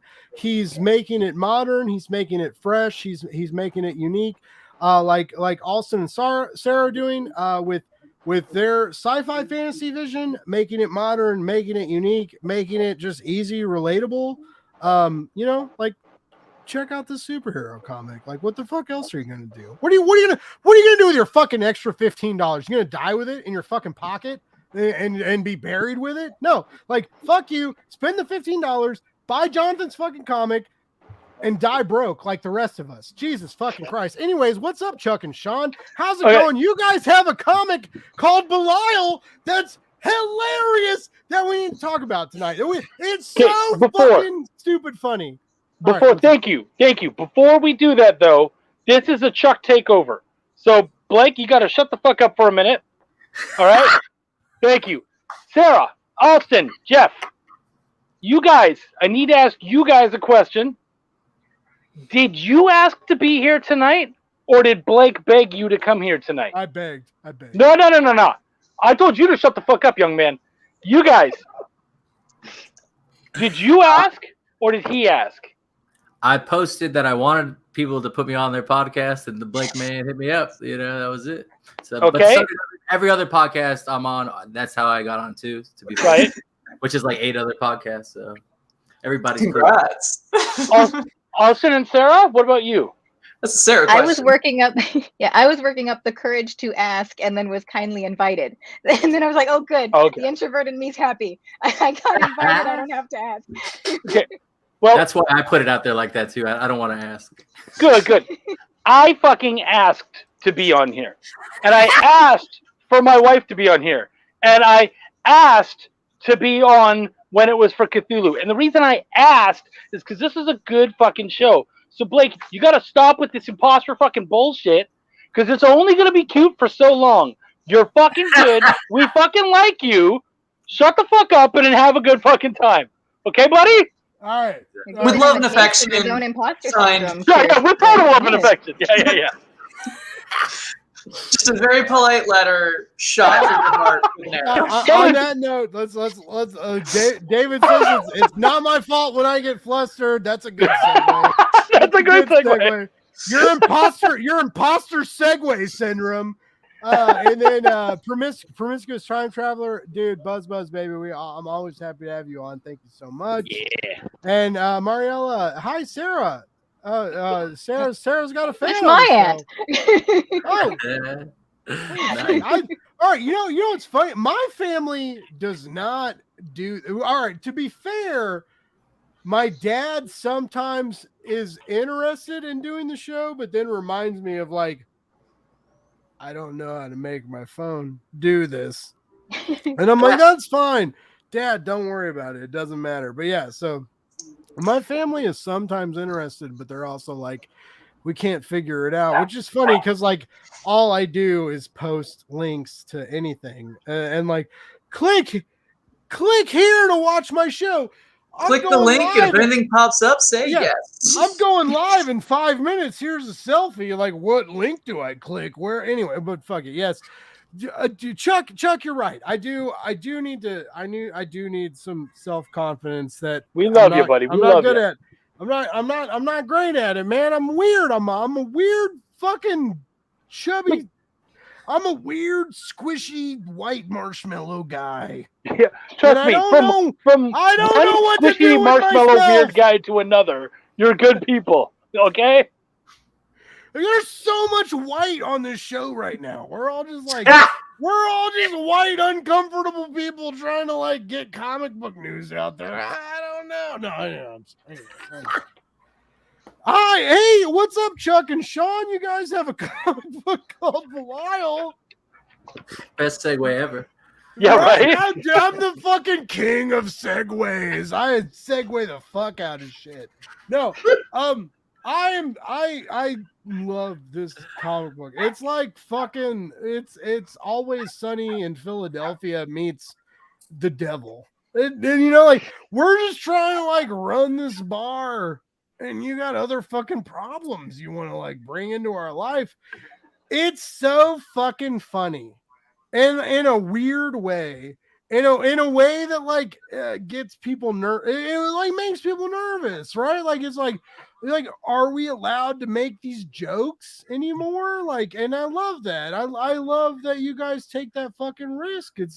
It's fun, and I was fucking raised Catholic, man. You know, everybody. I know faith does a lot of great things for people, right? Yeah, and I get it. When I was a kid and I went to church, I used to sneak Ninja Turtle figures in my pockets in the church, and I would fucking have like sweet Ninja Warrior, like fucking, we'd be like doing backflips off the hymnals and the fucking pews and like playing around. And I was like, I don't give a shit about God. I'm trying to play with Ninja Turtles. It's fucking Sunday, man. Sunday. I gotta go to school tomorrow. Like, I don't want to, like, I gotta deal with this shit. And so many times, like my dad would get mad at me. He'd be like, "You're in trouble." And then the way like back from like Sunday church to the house, like he'd be like, "You're gonna get the belt," and I'd be like, "Fuck, man! Like I hate church, and you're gonna give me the belt because I had to sit here." Hey man, I went to a private school for 7 years. I felt the realism with that, because at the school I went to, you were still allowed to get swats, man. Yeah. Well, my school never swatted me. It was just my dad. It was This is my dad being like, "You're an asshole" during church. That's And a then whole what's new funny thing. is now my dad just gets fucking high all the time and doesn't give a fuck about anything. And I'm like, where the fuck were you at when I was 12, you motherfucker?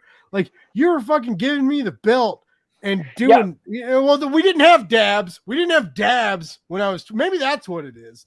Maybe like after college, when like the fucking dab world entered into the fucking marijuana world, right? When you're like, oh, we have concentrates now. We have this new kind of way to get high. And then my dad was like, I guess I don't have to beat my son when he's mad at church because I'm too fucking high to worry about it. Where were fucking dabs when I was in grade school? God, fuck you. Let's talk about how awesome Belial is. Yeah, but what Sean didn't tell you there is that he only went to that school because he found out they spanked. He was like, oh, you spank? Yeah, Mom, Dad, we're going to St. Augustine's. Like, I got to be there. He was a happy little kid. I told him to sign this permission slip. He signed his name on the paddle when he graduated. It was the capital punishment slip that said it was okay to beat your children. They weren't allowed to do that with the foster kids or anybody, but since I wasn't a foster kid, they were okay. Like, oh, you have real parents? We can beat you. That's great. Yeah.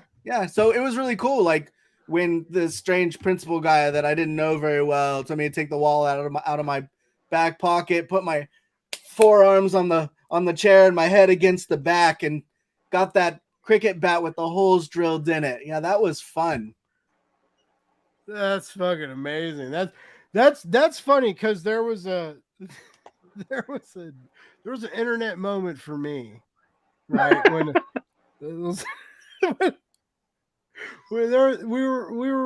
I was in an internet like thread with a long time ago when I was with like a other group of podcasters, and we were watching this thread, right? And this woman like was talking about shit, and she like spit into a trash can, and I posted a comment on this thread, and I was like, man, I really wish I was that trash can. And everybody was like, what the fuck is wrong with you? Like, what are you talking about? And I was like, I don't know, I just want this hot chick to spit in my mouth. And it like blew up. And it like, I was like, I'm sorry. Like, what? I was fucking being honest. Like, I'm sorry, man. Like, fuck.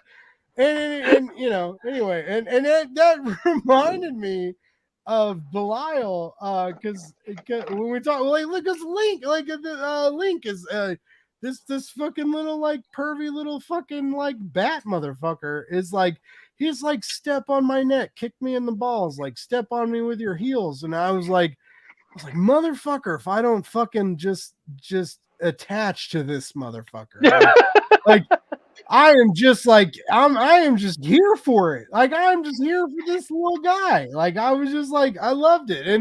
And your guys' comic is so smart.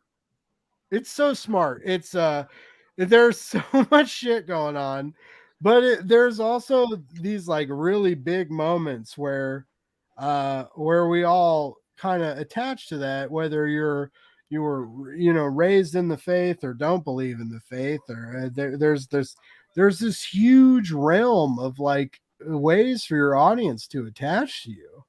And of course, like mine came from like, you know, spitting in the mouth, you know, like, but there's other ways for people to attach to your comic, and you guys did this, and you like played you played with faith in that historic mentality. You guys weren't scared to go into that territory, and I appreciate ride the line a little bit, because, you know, I mean, it's hard to have the location of hell and demons and imps and gargoyles and the four horsemen and Lucifer be the main players of your story, and still maintain we're not pushing an agenda. They're characters to a story, and this is our location.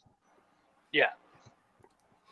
And we've always been very much about, where's the line? Cool, but what if it was over there a little bit? Like, just like kick that line over a little bit. Let's see what it would look like if the line was here. Well, okay, that's an okay spot, but but it really feels like it would be better in the shade. Let's keep pushing. So yeah, man, like there had to be some cap jokes and all sorts of shit, and like you said, creepy little sex jokes and all sorts of shit. Like we tried to have fun with it, but we also tried to bring just enough seriousness that I don't know, that there was some depth to it too. Yeah. No, there's a wide berth. I'll never get tired of saying that. Like the old wide berth story. Like, oh yeah, there's a blooming onion. There's layers, right? The old wide berth, blooming onion, layers, like things we can say that just like, yeah, we fucking deep fry our fucking Oreos, like fuck you, but we got like other things we can talk about. No, but you guys have this like really intriguing story of like heaven and hell, and I love it. I fucking love it because your humor rings true, and it rings true in both the dialogue and the art. There's both. There's two things that really tie Belial into the comic book weirdness.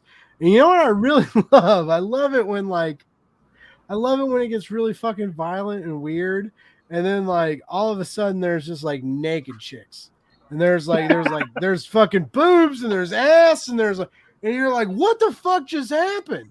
And then you bring it. You don't even get us time to think about it. You're like, oh, this is some like crude shit, and then you're like, oh shit, we're back into the dialogue, back into the story, back into our characters, and you kind of play with us like that. You're like, we try to stimulate all the happy places in your brain. Well, so let's say it.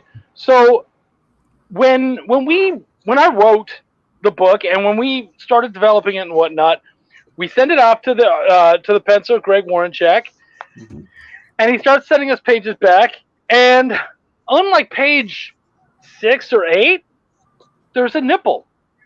And I said to Sean, I was like, I didn't write any nudity in the book. And he's like, yeah, I know. I was kind of surprised too. I was like, I didn't write any nudity in there, but I wrote an awful lot of fucks and shits. And it's hell. Like, how do we suddenly say, don't put a nipple in there? And he's like, yeah, I agree. I was like, I guess we got nipples? Okay. All right, fine. So when Greg found out, oh, one nipple's okay? Cool. So suddenly issue 2, we've got a bunch more. And I was like, all right, dude, okay. So he's been very careful not to go too nuts with it. But yeah, it gets in there. Now this time we couldn't even have the preview of the book up there without me censoring the actual pages with the Kickstarter logo to try to bribe Kickstarter into approving our campaign. That's one of my favorite things you did, by the way, is you put the Kickstarter label over their tits. That's hilarious. I laughed so hard when I saw that you did that. So he's right there on page number 1. Right there, page 1, right away. Boom. Panel, was that panel 1 too? Yeah. That's panel 1, page 1. Yeah, right away. Like he just stepped right out and he's like, that's what we're gonna do, guys.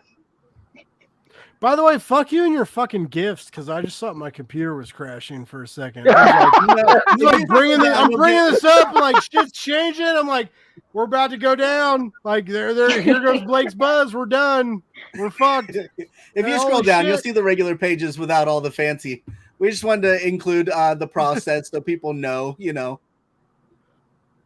No, I love it. It's so silly. It's so silly and just like, it's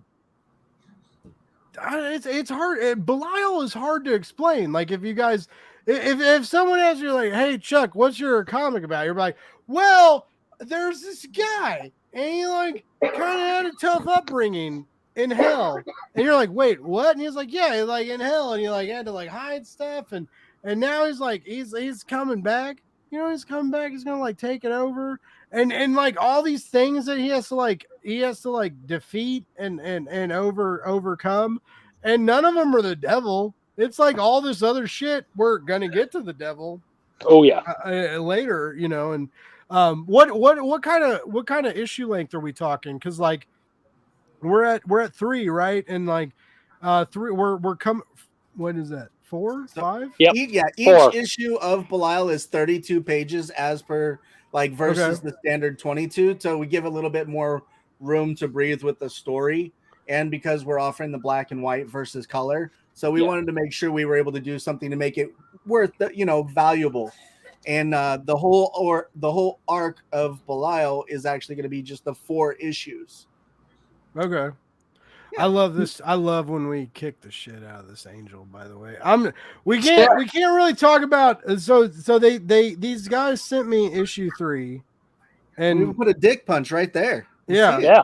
Wow. And I love that it's like it's always sunny in hell, but there's this really funny moment and it's in issue 3 and it's not in like the first couple issues, but they're like so it's a great day, but we're still in hell. And that's like what the narrative block of the fucking like that's in the, oh my god, what is the word, the fucking English word that I'm trying to think of? It's Narration? No, it's not narration. It's exposition. It's in the exposition block. So and it's like yeah, so hey, we're here, and it's like we're in hell. But it just, there are so many moments that like make me just fucking laugh out of nowhere, and it's very dry, and it's very dry, it's very raw, it's very crude. That's great. I love when Kickstarter blocks out nipples, by the way, because it's like that's too much. That's too much. We did that. We did that because we know that there was no way we were going to be okayed if we showed that. They get mad at you, right? Is that? Yeah, they do. Yeah, I've seen them shut down people for a butt crack. Like, no, you're not actually seeing anything. You're just seeing a butt crack. So we were like, yeah, make sure to hide all of those nips. Yeah, nips and butt cracks. Keep them off. Well, and actually, can you stop for a sec? Go just up. Okay, right there. Those 2 gentlemen right there. That so the one on the left, his name is Steve, and the one on the right, his name is Gord. Steve is Sean's grandfather. Mm-hmm. Gord is my stepdad. Over the last year and a half, both of those guys passed away. And they were super good dudes in our lives. They both were crude, funny guys, just amazingly terrific dudes. And so we both decided, hey, for this issue, because Link is very much kind of the center of humor and adds a lot of humor, but he got separated from Belial. And that's not really a huge spoiler. That happened in issue 2. But they got separated. So we kind of needed a way to infuse a bit more humor without, forcing it. So we brought these important dudes into the book and had some fun with them. And so this is very much dedicated to the 2 of them, to Gord and Steve. Very cool. I dig that. That's awesome. See, it's not all dick and fart jokes. Yeah. But there's a lot of dick and fart jokes too. So, sometimes it's dead family jokes. Like, it happens. Dick, fart, dead family, and faith. Dude. Like the amount of like belief you have to have in yourself to tell these kinds of stories, right? Like there's so many ways of like people get mad at you for this. Well, here, like at the base of everything, the story of Belial that we're telling is about him reclaiming the power that was rightfully his. He's reclaiming what he had stolen or what he had given away. And so there's no other way to tell this story if we're talking about the reclamation of oneself than to be ourselves through the telling of the story.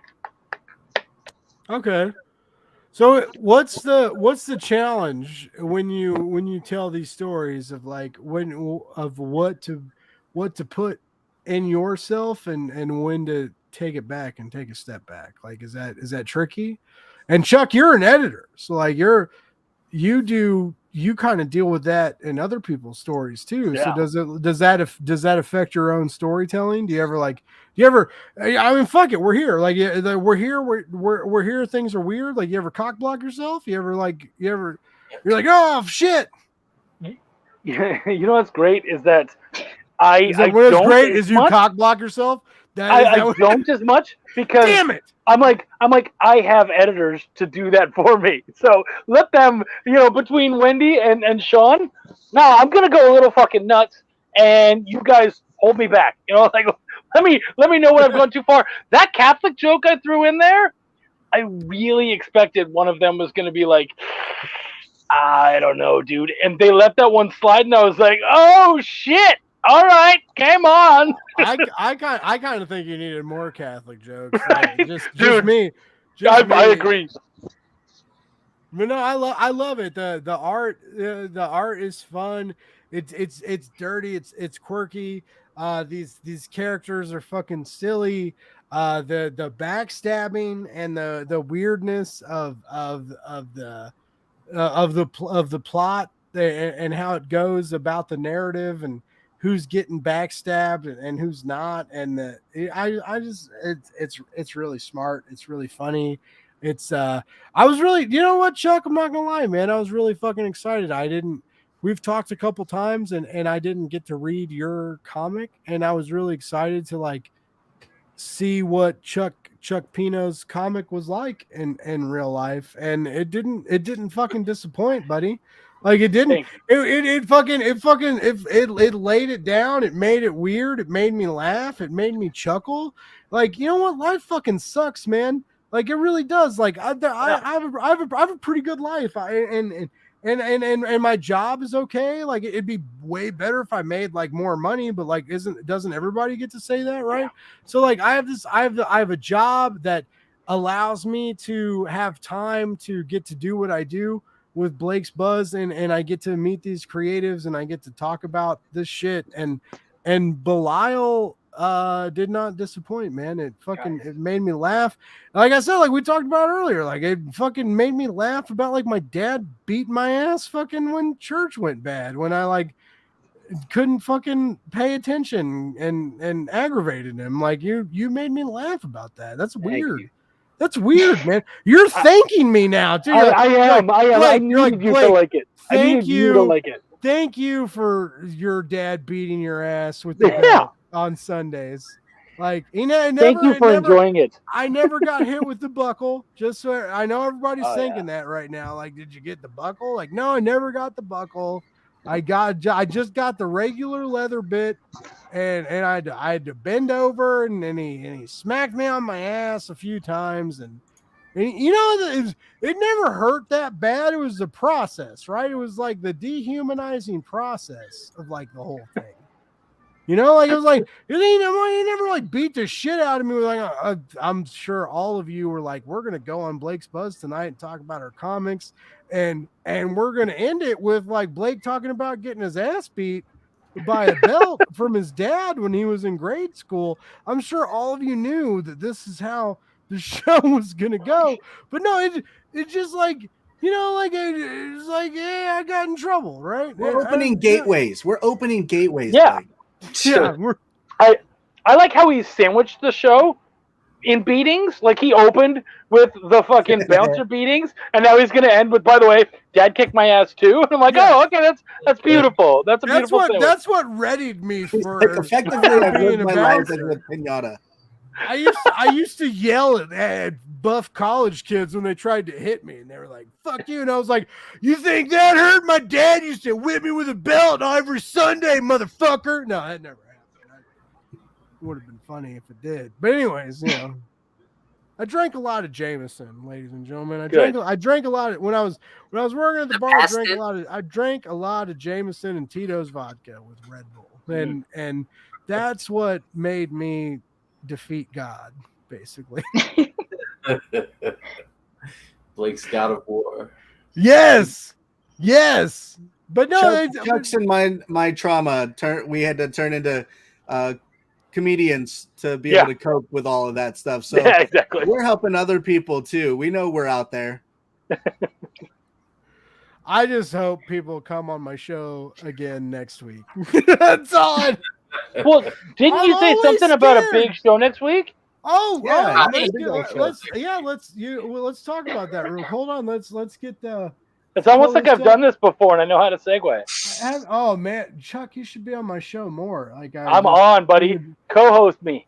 Hey All now. right. Oh no, I uploaded the wrong. You forgot the email. That's great. Yep. No, I didn't. I uploaded the wrong. I uploaded the wrong promo. Keep talking. No. Keep talking. Just ignore me. We have a whole party. Who else got beat by their parents as kids? Yeah. Who else? Get to the whole. Who else got beat? Let's talk about that. So We don't have money for therapy. Let's go. Everyone talk about your trauma. I was raised by a single mother. Party, let's do it. Woo! There was 4 sons. So 4 boys. I was the oldest. And my mom had this wooden spoon. It was the spaghetti spoon, with the little wooden prongs. Mm-hmm. And she would smack us with that. But if she was mad, sometimes the other side would be turned and you'd get a prong side on the ass.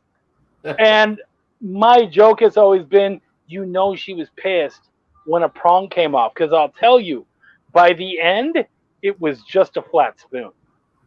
Wow. She didn't even get a new one. She just broke them off one by one. There were no prongs. Yep. The worst was when you got smacked. Like, when there was like 6 prongs on there, you're like, whatever. It's like laying on a bed of nails, But when there was just 1 prong, that was a different experience.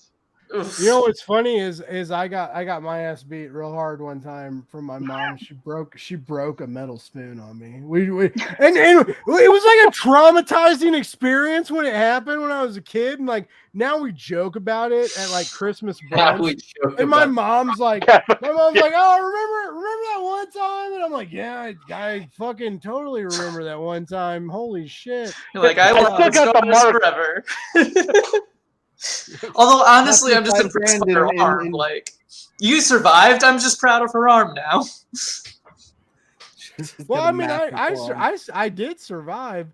What the fuck? Like, I can find this file. We believe in you. We can keep distracting if you need. Yeah, just I will say I'm feeling very left out in this conversation because I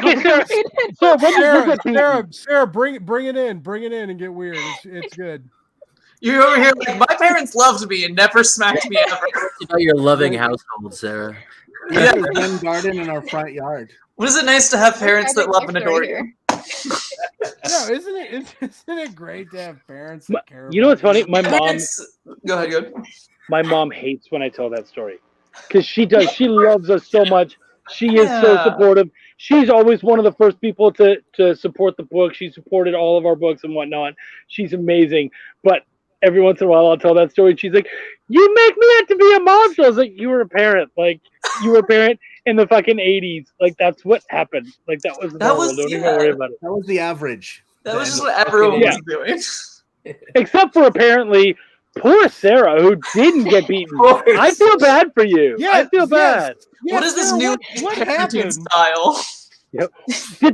Do you use this lack of trauma in your stories like do you write traumatic storylines and stuff and you're like, because no one ever caused any pain for me, I'm gonna cause it on these characters. She's over here like, the world's over, but I have hope, and I'm like, how? This It's where the positivity comes in the story, I guess. I have such a hard time writing negative things. It's very hard for me. Well, okay, so this is what Sarah does. Sarah writes very good parents because of this, but then kills them all in the story, so she just like re-traumatizes everyone else who's I finally had a happy parental figure in my comic. Bring the hate into the narrative and make it all work. All right, so after that terrible fucking absolute segue, next Wednesday, god damn it, no one's ever gonna come on my show again. I say that every week, by the way. I'm always like, no one's ever gonna come back here. Chuck said to stop that already, didn't you guys always right? I thought I did, but you had an extra person come on this week. But I always get scared because I fuck up like I just did. Anyways, what's up?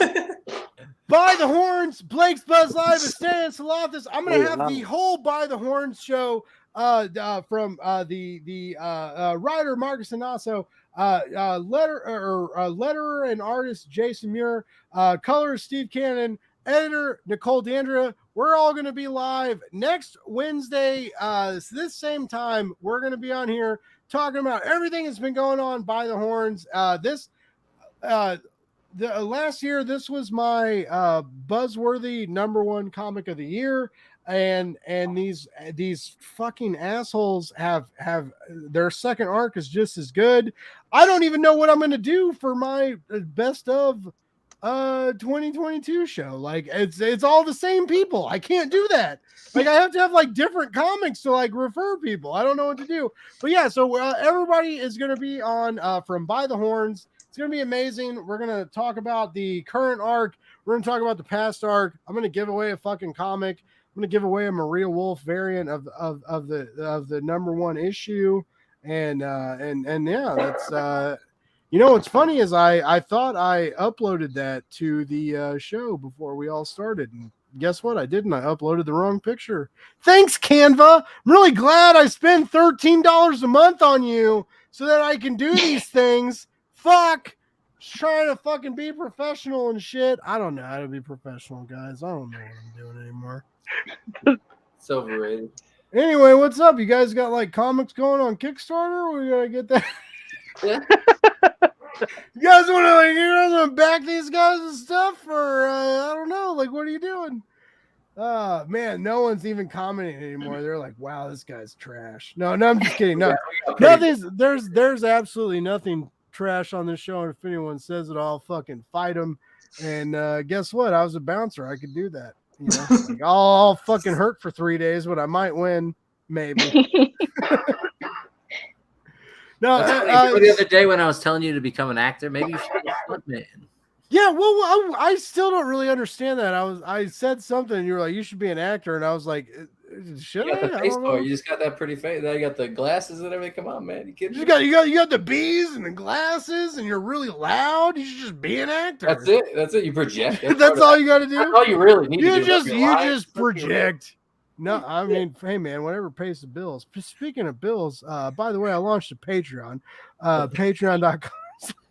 I thought you were going to talk about the Chiefs beating the Bills when you said about well, not yet. Not yet. Yeah, exactly. Now that the season started, you can't talk about last season. No yeah, we got to do.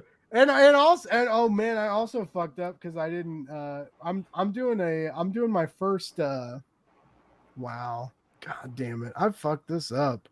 I had this all planned out. Like, what did I do before you guys? It's a rough draft episode. Holy we'll do shit! That version another day. Yeah, this was like really, you got buzzed. We're just kidding. We didn't fucking come on your show to talk comics. We just came on you to. We came on you? No, we didn't. We did not do that. That's not that kind of show. That's the next episode. Tomorrow, I'm doing my first Kickstarter launch party. Drumsticks of Doom. It's going to be metal as fuck. Me and John are going to hang out. We're going to talk about this fucking new comic. If the Beatles didn't take over the world and Black Sabbath did, and the vampires and the monsters and the craziness took over with them, that's what this fucking comic's about, and it's awesome. Me and John Westhoff are gonna talk about comics, and we're gonna talk about this. It's really great. You guys should back it. It's fucking phenomenal. I love it. It's fun.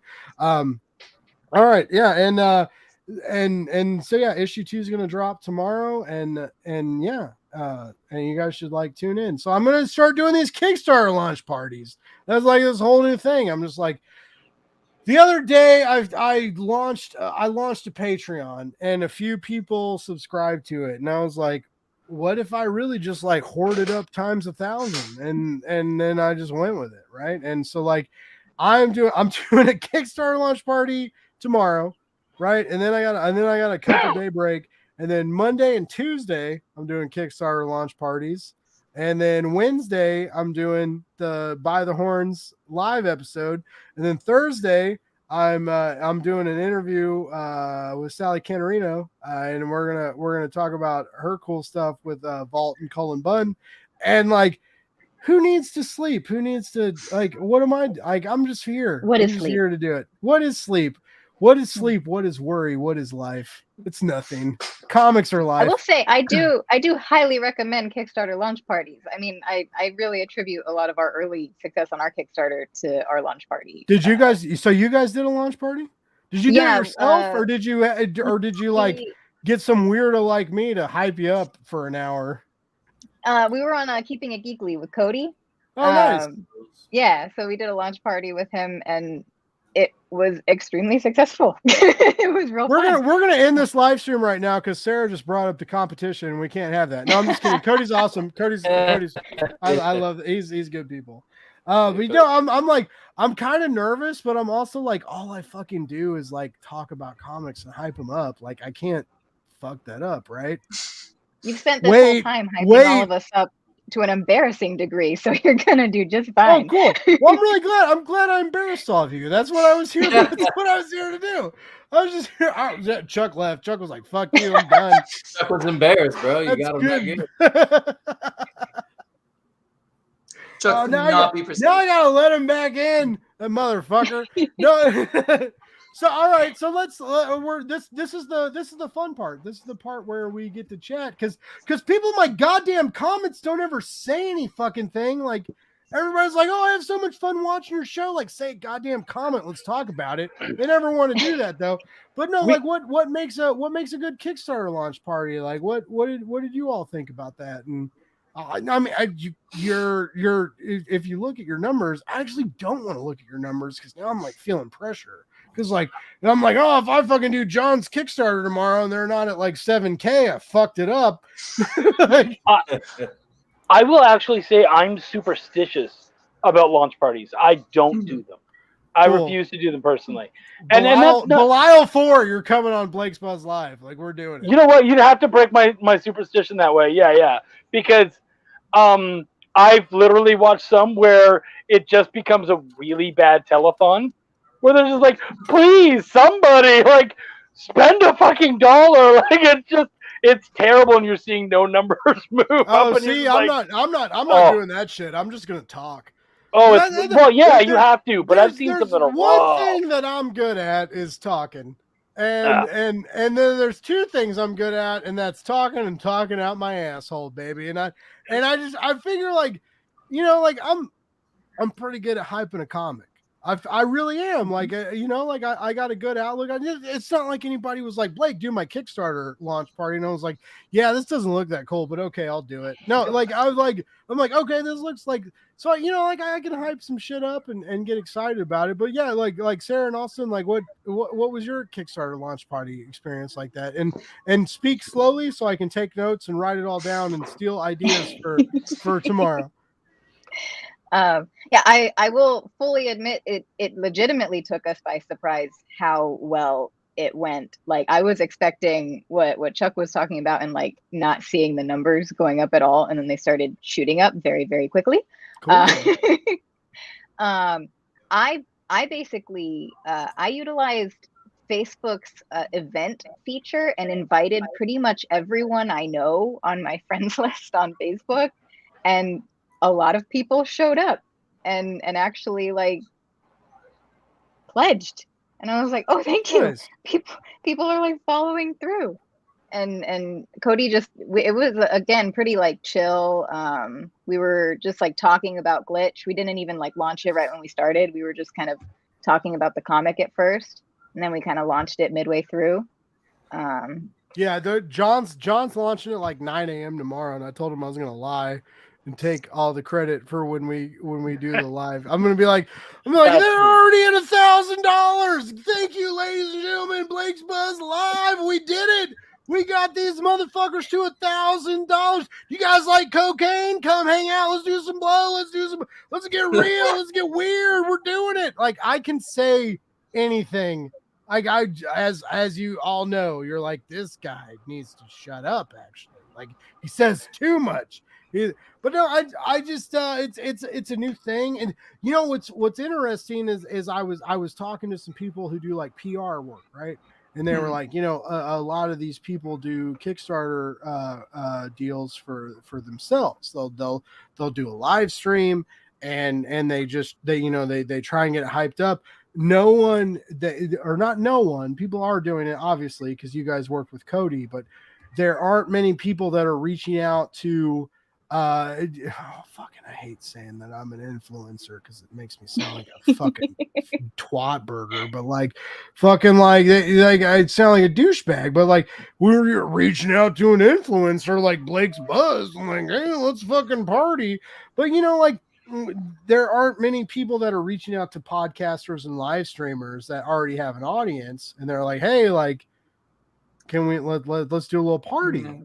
You know, and that's kind of a new deal going on, and then whatever Sarah and Alston are doing is working, because it's.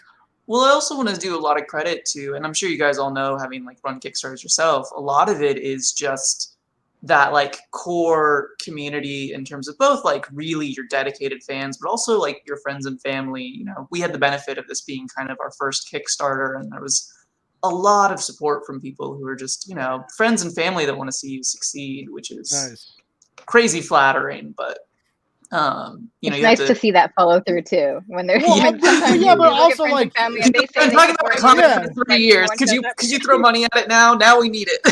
Yeah, like thanks, mom and dad, but also you add to the metrics. So like, literally, thanks, mom and dad. No, that's where like, you know, Sarah being like inviting everyone. I mean, you always want to be careful not to like overflood people who really ultimately don't care. But you know, that first time, just being like, hey, we met once 5 years ago. If you have any interest, maybe you're still a comics person. Hey, like all of that, as you guys said earlier, with the even just $1, all that counts, adds to your metrics. So yeah, see, I am so and I feel like a launch party helps because people see your live reactions to the numbers, like whenever they go up and everything. And if you become like beat red like a tomato, like I do, it just ramps people up even more, and then it just gets people more excited, I guess. And I'm like, okay, fine, Will you still get red for other people's Kickstarters? Because we could use you tomorrow night, maybe.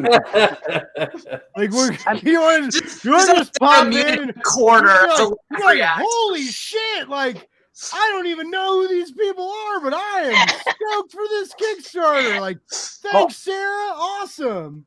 I'll tell you, when we did the launch party for Belial 2, Sean went red. But for a very different reason. Yeah. What was the reason? We got to know the reason.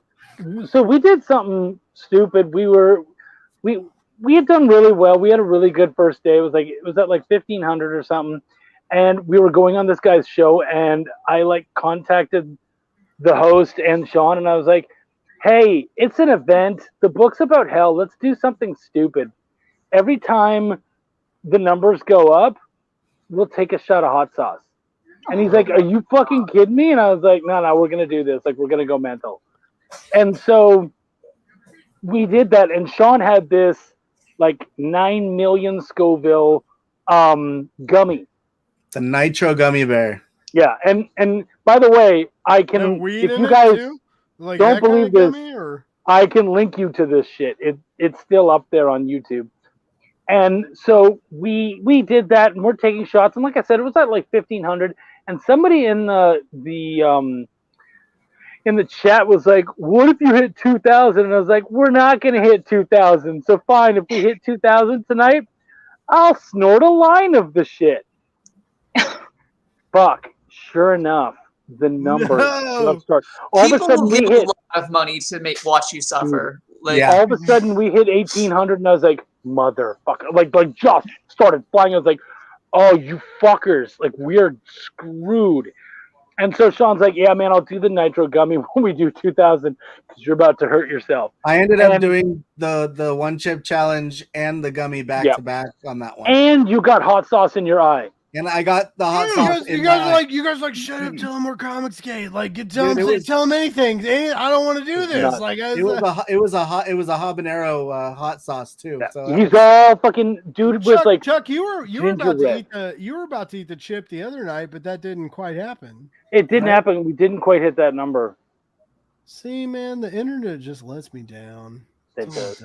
But I will tell you guys, suffering. We brought that this time too.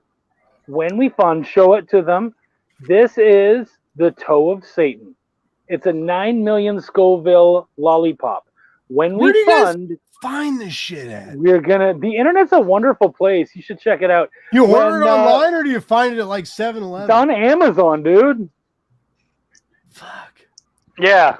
I think The I shit- seen Matt Harding eat one of these on his end of the what was the campaign they were doing? Oh man, I forget the name. Matt of it. ain't one?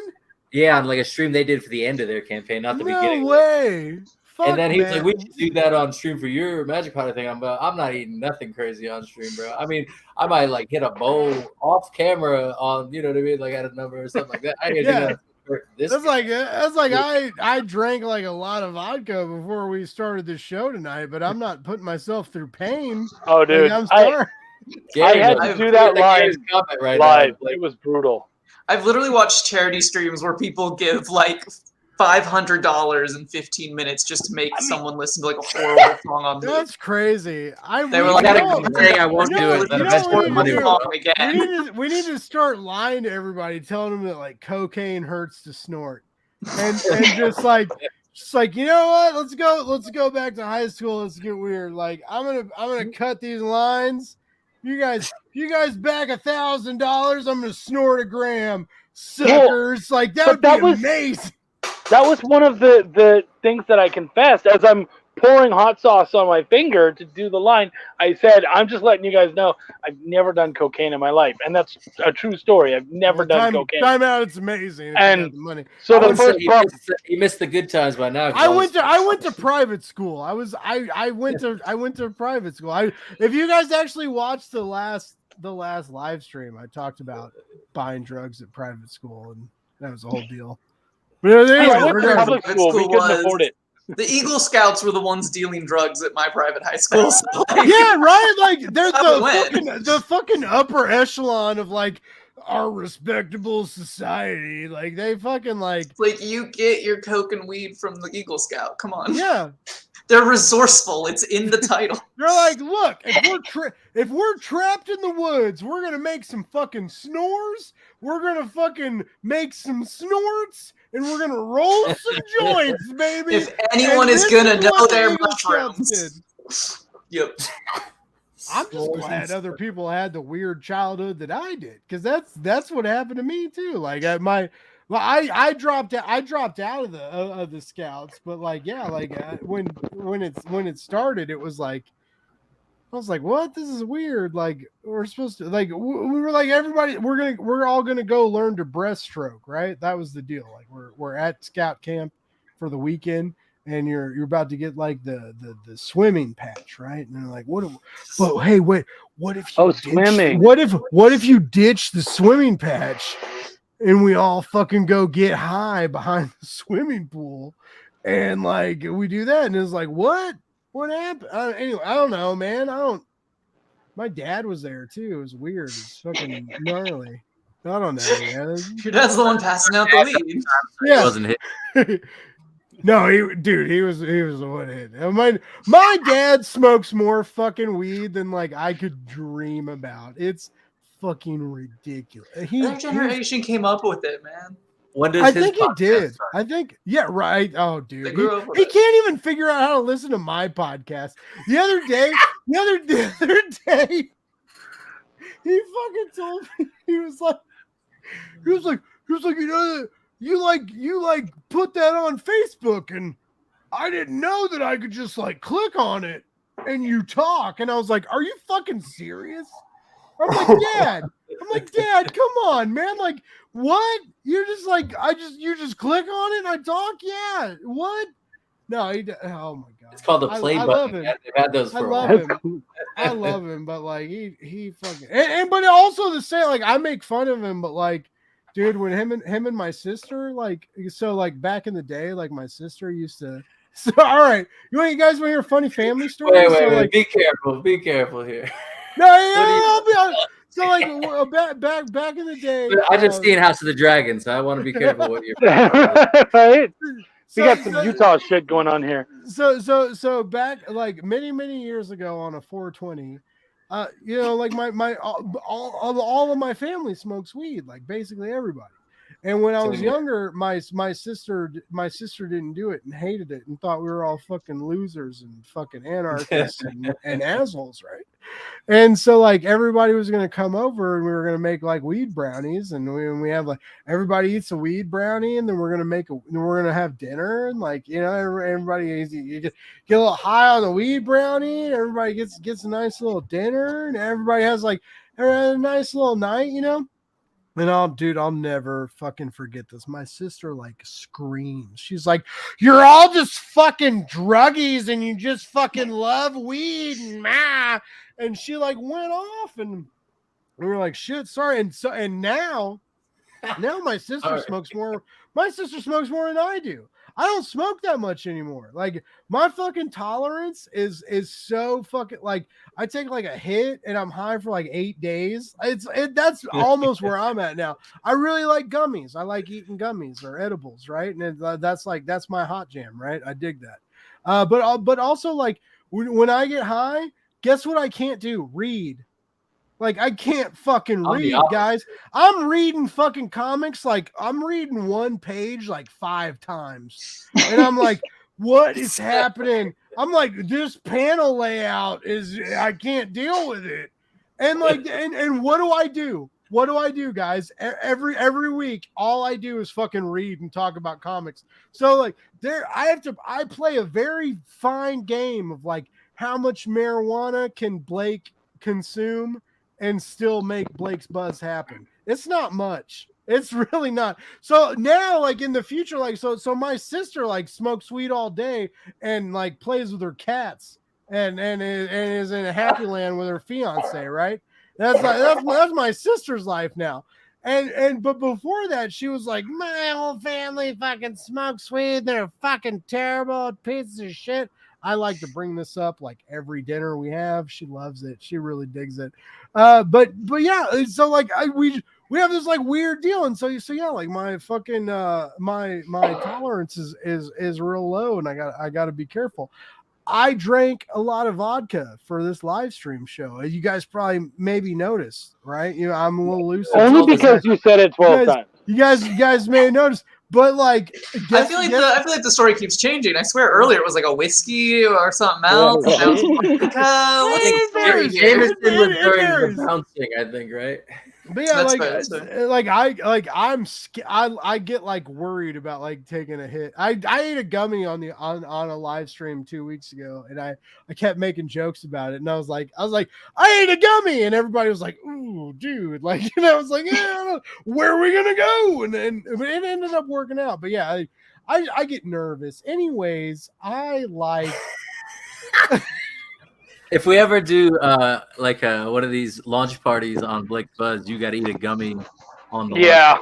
I'm done. Like every $100 donation, another gummy. Listen, kill you, yeah. Really fuck you up.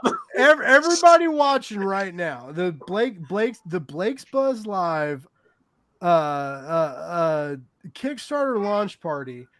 I'm open to suggestions, basically. What's going on? You tell me what to put in my body, I'll fucking do it, right? Like the whole deal. I'm gonna be online as much as I can just to remind people that there's a patreon.com/BlakesBuzz, and you can give me money to do drugs and talk about your comics.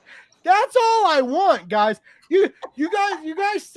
I know that like everybody looks up to me and they think that like I'm like a really neat person. They're like, man, this guy loves indie comics. Like, yeah, but money's cooler. And if you could pay me to love your indie comics more, let's do it. Let's just party. I'm just saying, glitch issue 2. Like, let's talk about this before you guys launch. We'll make it happen. Belial issue 4. Like, we'll do it. Like, Jeff. Like, we're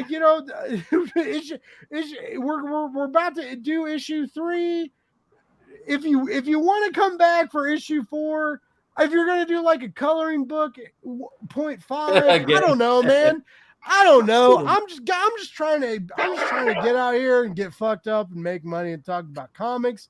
I think that shouldn't be hard, right? We should all just be able to get fucked up, talk about comics, and get paid. I feel like if God is real, that's how it should go. I don't know. I'm not a religious person. I didn't go to Catholic school. Wait, fuck, I did. But they didn't teach us that. They didn't teach us listen. that.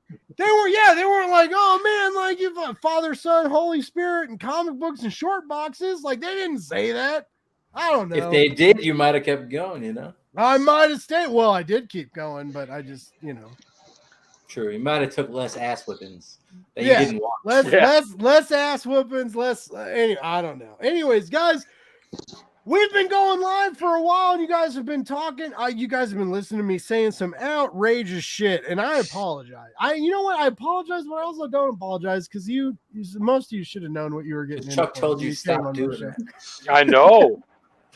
But hey, what's up? Let's go around the room. I want everybody that's still in this live stream or watch this live stream later. I want everybody to know where to find you, where to keep track of you, and to keep track of the awesome comic books you're making. Because listen up, Alston, Sean, not me because I'm not making comics. Chuck, Sarah, and Jeff, maybe me one day, not yet though.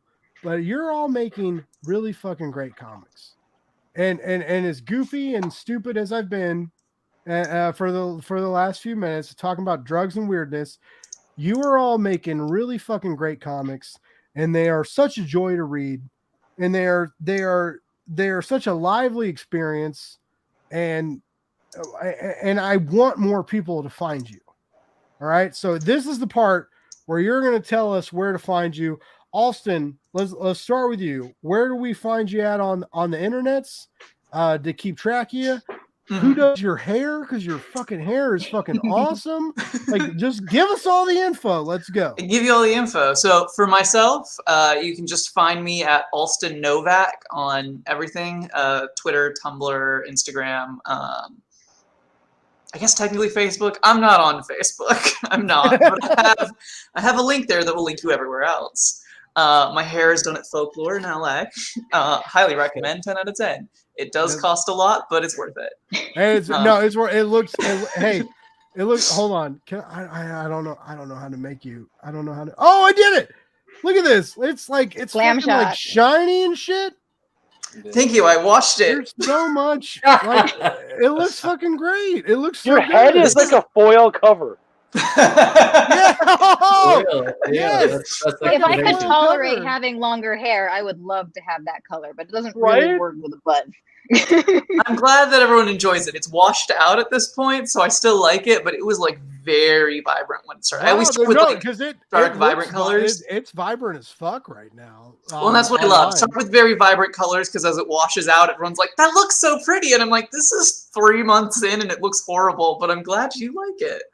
It starts to look pastel-y and intentional. So 10 out of 10. Well, I mean, I heard pastels are like a big deal for artists of some kind.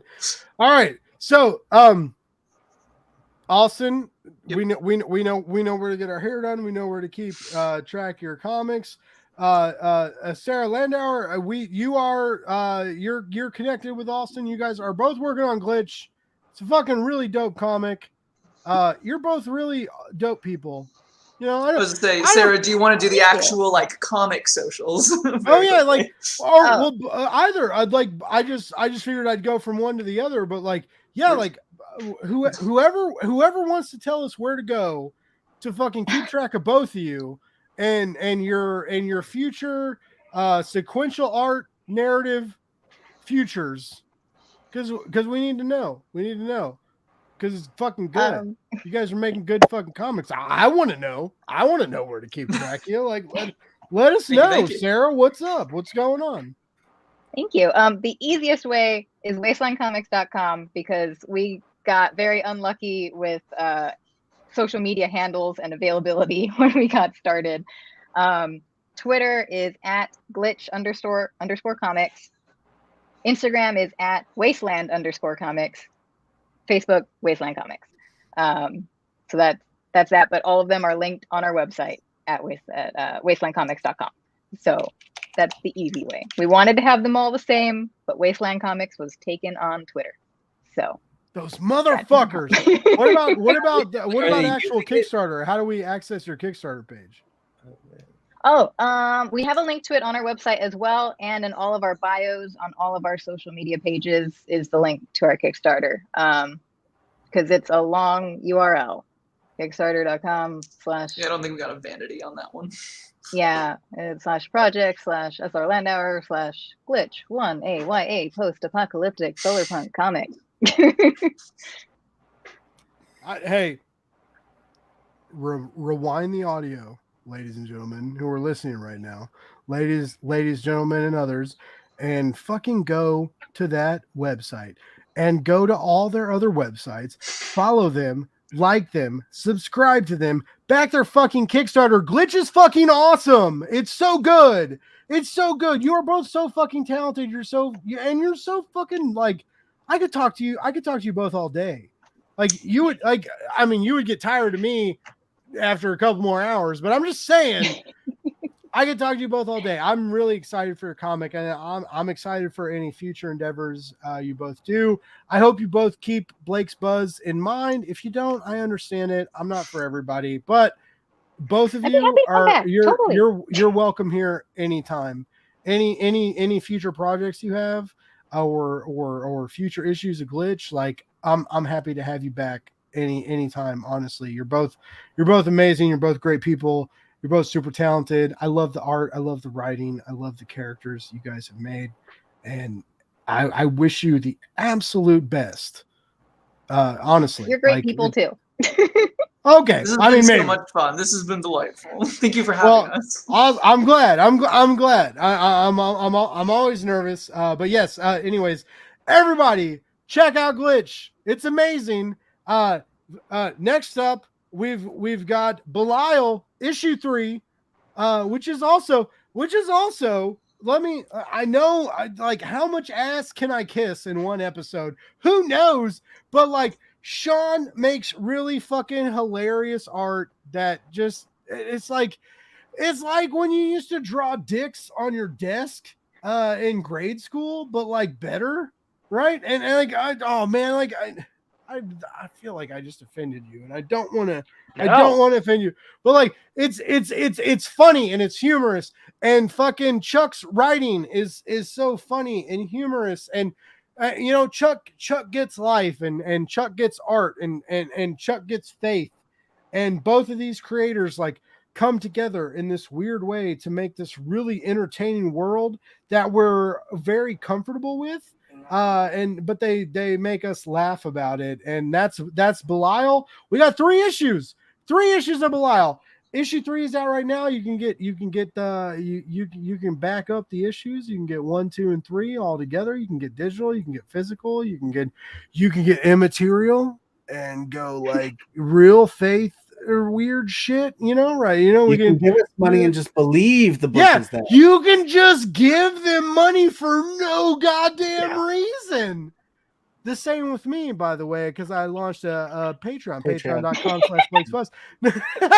Anyways, but no, Belial is amazing. I love the art. I love how you guys make these jokes, how you make us believe in these characters, and how you make us laugh, because you know what, like, times are fucking tough, and it's good to just laugh sometimes. Okay, can I just remind everybody that right now, that it's just good to laugh sometimes? All right, so Sean, I didn't even know you were going to be on this fucking show tonight, man. You've been amazing, and thank you, and I'm sorry, and thank you, and I'm sorry. And where do we find you? All right. You can find me on Facebook as Sean Barbour, and I'm also on TikTok and Instagram as Instinct. So that's where I'm at. I also head up the Indie Comic Conspiracy page on Facebook, and we also have the Belial Facebook page. You can find it just by searching Belial. That's why he makes all the cool shit going on, because he's fucking on Instatalk. What's it called? TikTok? Instatalk? Yeah, all of that. Talkstagram? He's on Talkstagram, ladies and gentlemen. No, that's why he's fucking like putting up the images and shit. No, everybody keeps telling me to get on TikTok, and I'm so fucking intimidated for editing videos, but that's a whole different story. Chuck, what's up, dude? You're just, I just want to fucking kiss your mouth. I want to fucking grab your little hairy face and kiss your fucking mouth. That's what I want. I would kiss you back. Where the fuck do we find you at, Chuck? What's going on? Tell us. Homie, you can find me here, Chuck Pineau, Pineau, at Facebook, at Instagram. You can find me on Twitter, at ChuckyPin. You can find my Chuck's Raw reviews on YouTube, where I also, every week on Tuesdays at 9 p.m. Central, I've got my my special talk show, Chuck's Shop Talk, where I sit down with awesome creators, and we discuss their process, and we have a good old blast of a time. It's, by the way, it's so fun to hang out in their chat and have and party with his chat. It's so fun.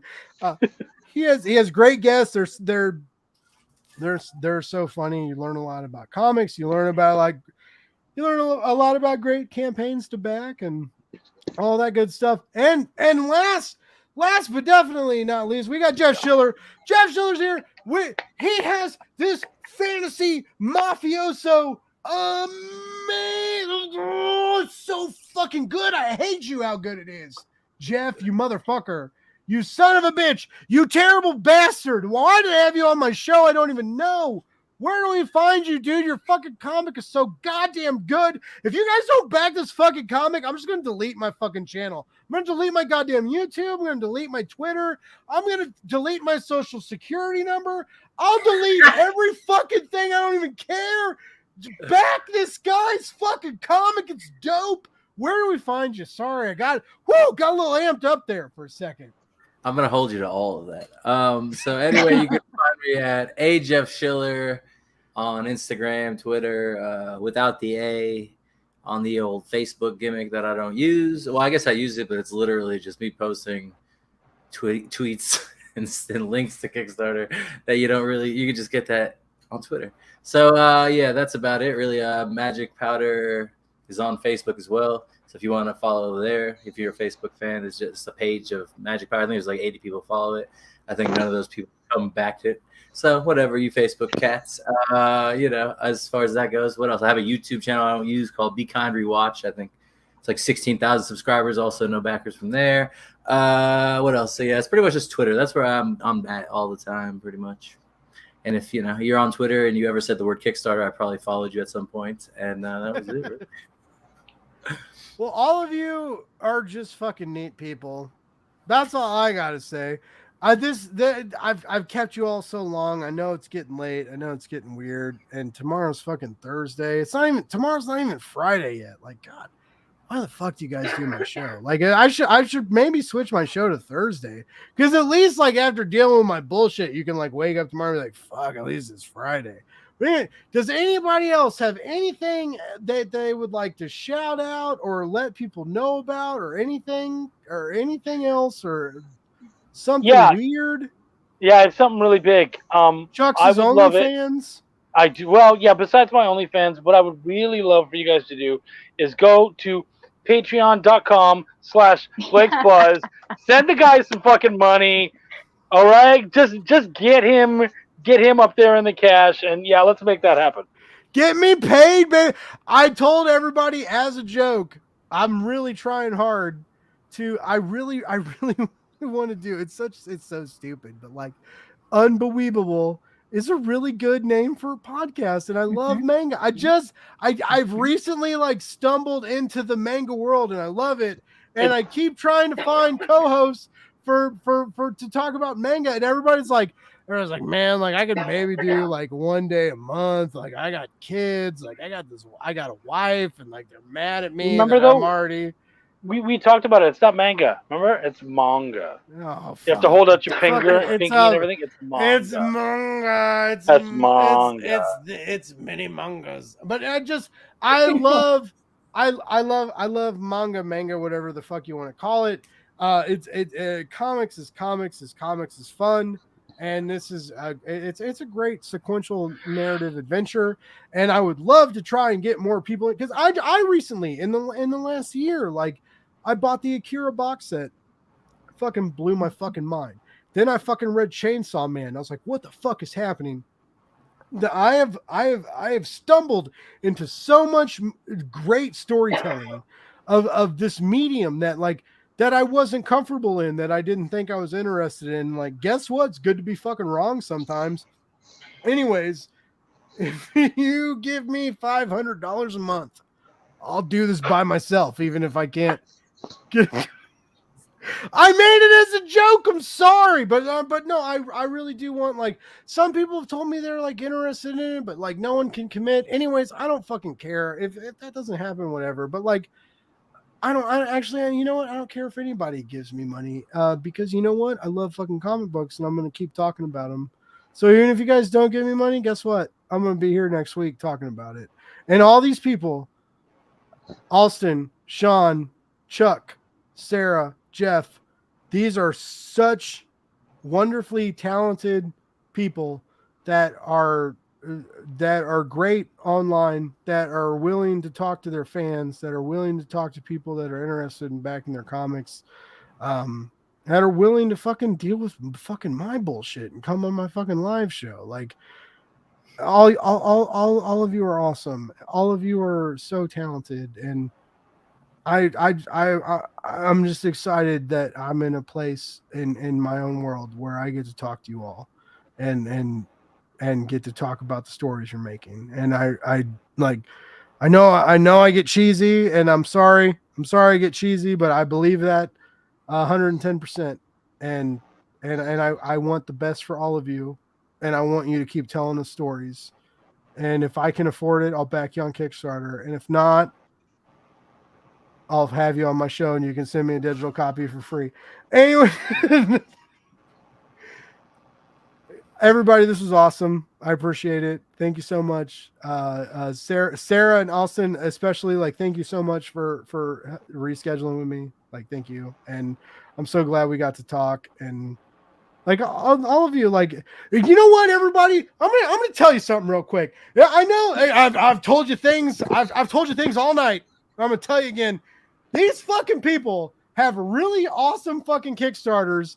And if you don't back them, you go fuck yourself. You go fuck yourself. You fucking write an email to your mommy and ask mommy why no one's friends with you anymore. And it's because you didn't fucking back these goddamn Kickstarters that people are fucking hustling their asses off for, that are great fucking comics. All you gotta do is you just give them a couple fucking bucks. You get your goddamn comics. That's it. All right. That's all I know. Honestly. Anybody else got anything to say? I don't know. The end. The end. That's it. All right. I'm gonna play. Hold on. I'm gonna play the. Oh wait, shit. We got fucking comments. Holy fuck. Oh fuck. We got. Sean. What's up, Sean? Sean's in the house. David Hazan is where he turns into an 80s movie. Oh, you motherfuckers. I'm done with all these guys. That's it. That's it. We're gonna play the song as soon as I find it in the scrolling thing. Here we go. Hey, all of you, I love you. I wish the best for all of you. You know, get weird, make comics, right?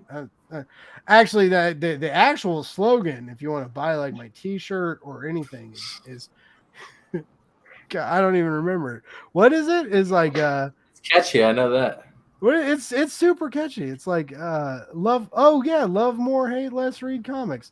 Love more, hate less, read comics. Back all these campaigns, ladies and gentlemen. If you don't, you can just unsubscribe to me and go fuck yourself, because you don't know what you're doing.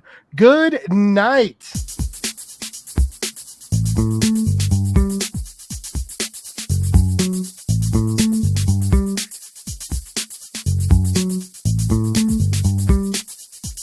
It's Blake's Buzz Live.